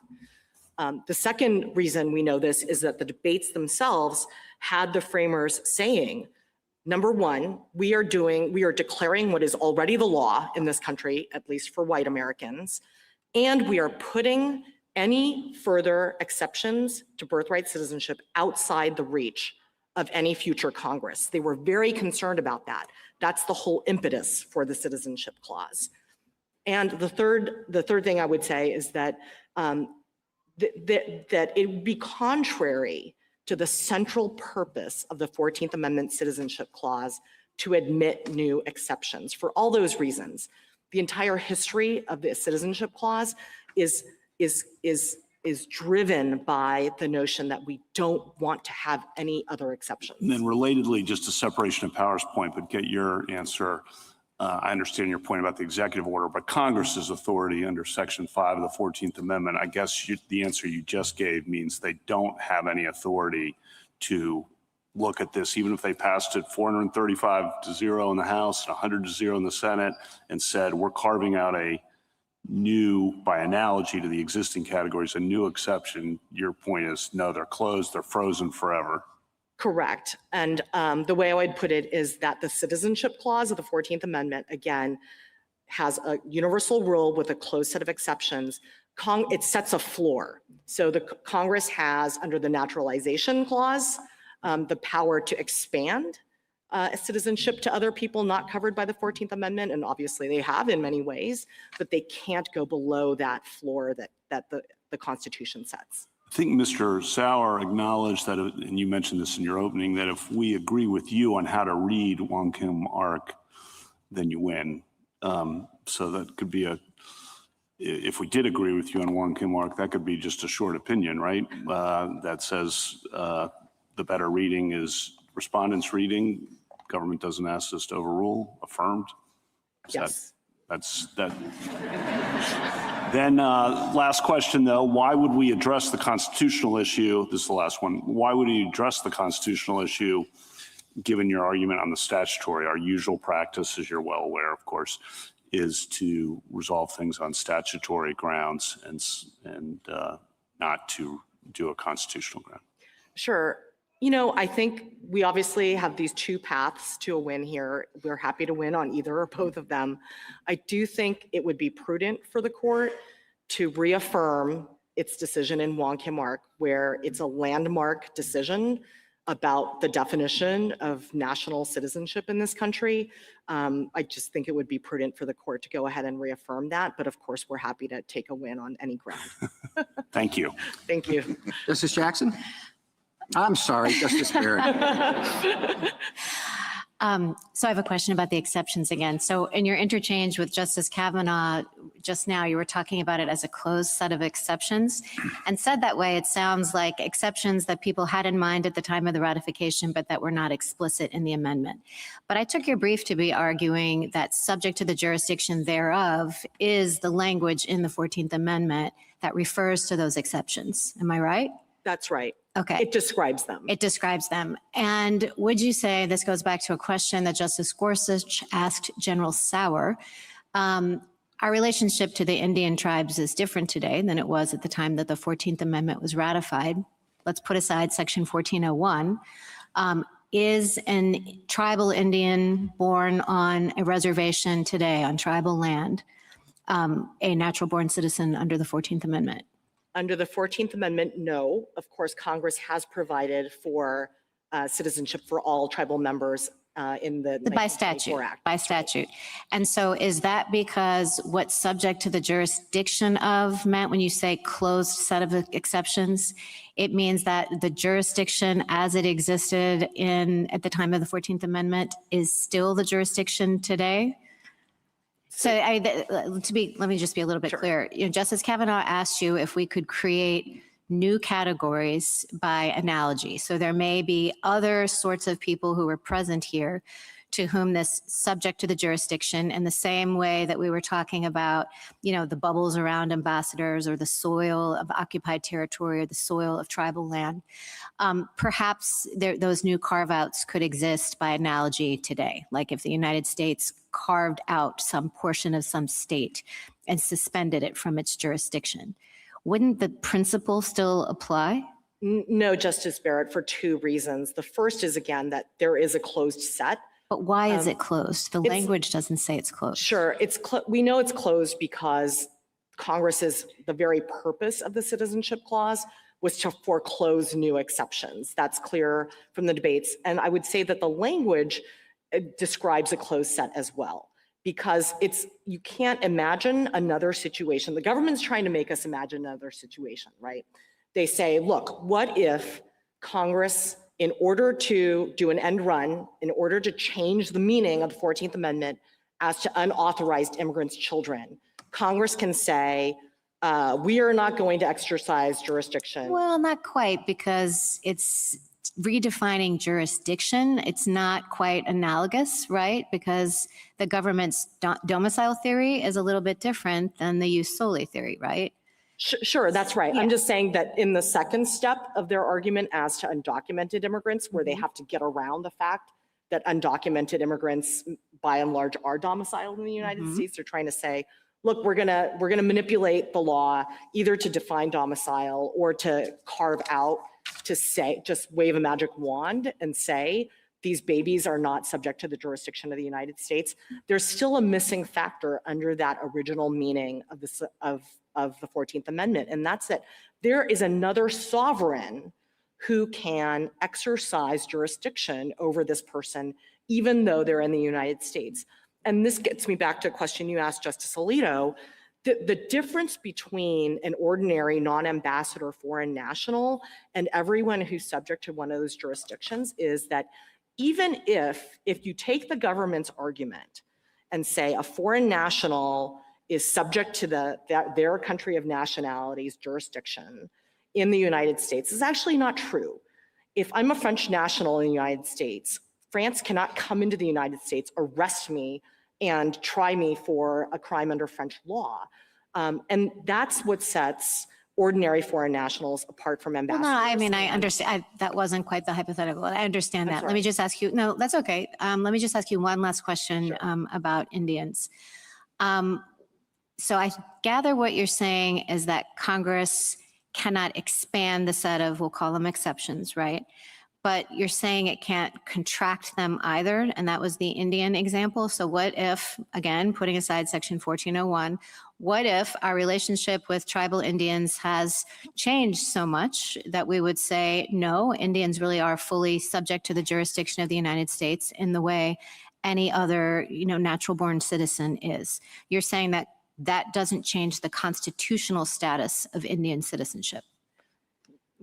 Let me be clear. What I'm saying is that the meaning of the 14th Amendment is we have to go with the original public meaning. And obviously at the very time that the framers were, thinking about the 14th Amendment, at the time of ratification, that relationship between the United States and tribal nations was in flux, right? The government has made various arguments about Congress's authority, but the way the framers thought about it and the way that Wong Kim Ark describes it is that there was a unique constitutional status, unlike any other relationship between sovereigns in all the world, between the United States and the Indian tribes. And that is what gave rise to the pre-existing exclusion of Indian tribal members from US citizenship, and that's what the 14th Amendment captures. Justice Jackson? So I want to understand how you are responding to the government's argument that because temporary visitors and undocumented immigrants are still governed by their home countries. And in the government's take on this, you can't have you can have allegiance to two different sovereigns. Those groups can't have the requisite allegiance to be subject to the United States for the purpose of the 14th Amendment. That's what I hear the government saying. But I do think that that seems to rest on a different understanding of allegiance than what was in the English common law. And that when we understand what the English common law thought about allegiance, you can see that you can have allegiance to two different sovereigns at the same time. This kind of goes back to Justice Alito's questions. I mean, I was thinking about this, and I think there are various sources that say this, that you obviously have permanent allegiance based on being born in whatever country you're from. That's what everybody recognizes. But you also have local allegiance when you are on the soil of this other sovereign. And I was thinking, I, a US citizen, am visiting Japan. And what it means is that, if I steal someone's wallet in Japan, the Japanese authorities can arrest me and prosecute me. It's allegiance, meaning can they control you as a matter of law? I can also rely on them if my wallet is stolen to, under Japanese law, go and prosecute the person who has stolen it. So there's this relationship based on, even though I'm a temporary traveler, I'm just on vacation in Japan, I'm still locally owing allegiance in that sense. Is that the right way to think about it? And if so, doesn't that explain why both temporary residents and undocumented people would have that kind of quote unquote allegiance just by virtue of being in the United States? That's absolutely right, Justice Jackson. And that comports with the plain text of the 14th Amendment as it applies to everyone born in the United States, other than those subject to the exceptions that were baked in, a close set. You owe natural allegiance as a US born citizen. If you want to look at the parents of those people, and let's say the parents are foreign nationals but not ambassadors, the parents owe temporary allegiance. Right, so the under babies English get common the law. permanent allegiance piece of this, and the parents get the local allegiance piece of this. So to the extent we're looking for allegiance, we have it. That's right. Thank you. Thank you, counsel. Rebuttal, General Sauer.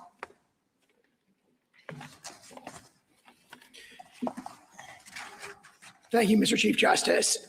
Justice Kavanaugh, turning to Lynch against Clark that you raised didn't come up when I was talking about. Keep in mind that we say that it's questioned at the time. It's questioned by a higher court in the same state, the state of New York, in the Ludlam decision in 1860, specifically said that someone who's traveling or sojourning abroad, though born in a foreign country, is not born in foreign allegiance. So obviously there's tension within that very state, and that's what contemporary commentators noted. And I make a more fundamental point about that. Lynch is not interpreting the 14th Amendment because it predates it.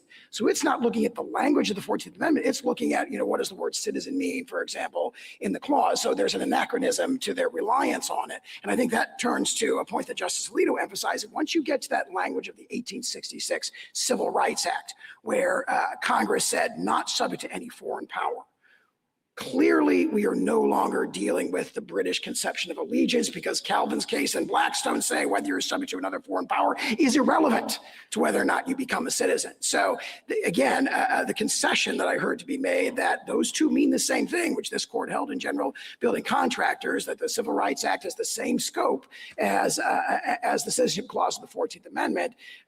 Once you're saying not subject to any foreign power, Congress has clearly departed from the common law, the British conception of allegiance, that monarchical conception of allegiance. They have adopted the Republican conception of allegiance.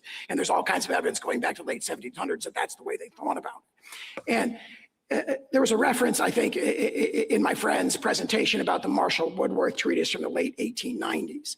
That treatise also, just like Lynch against Tark, the language they quote is actually describing the case or the law, the status of the law before the adoption of the 14th Amendment.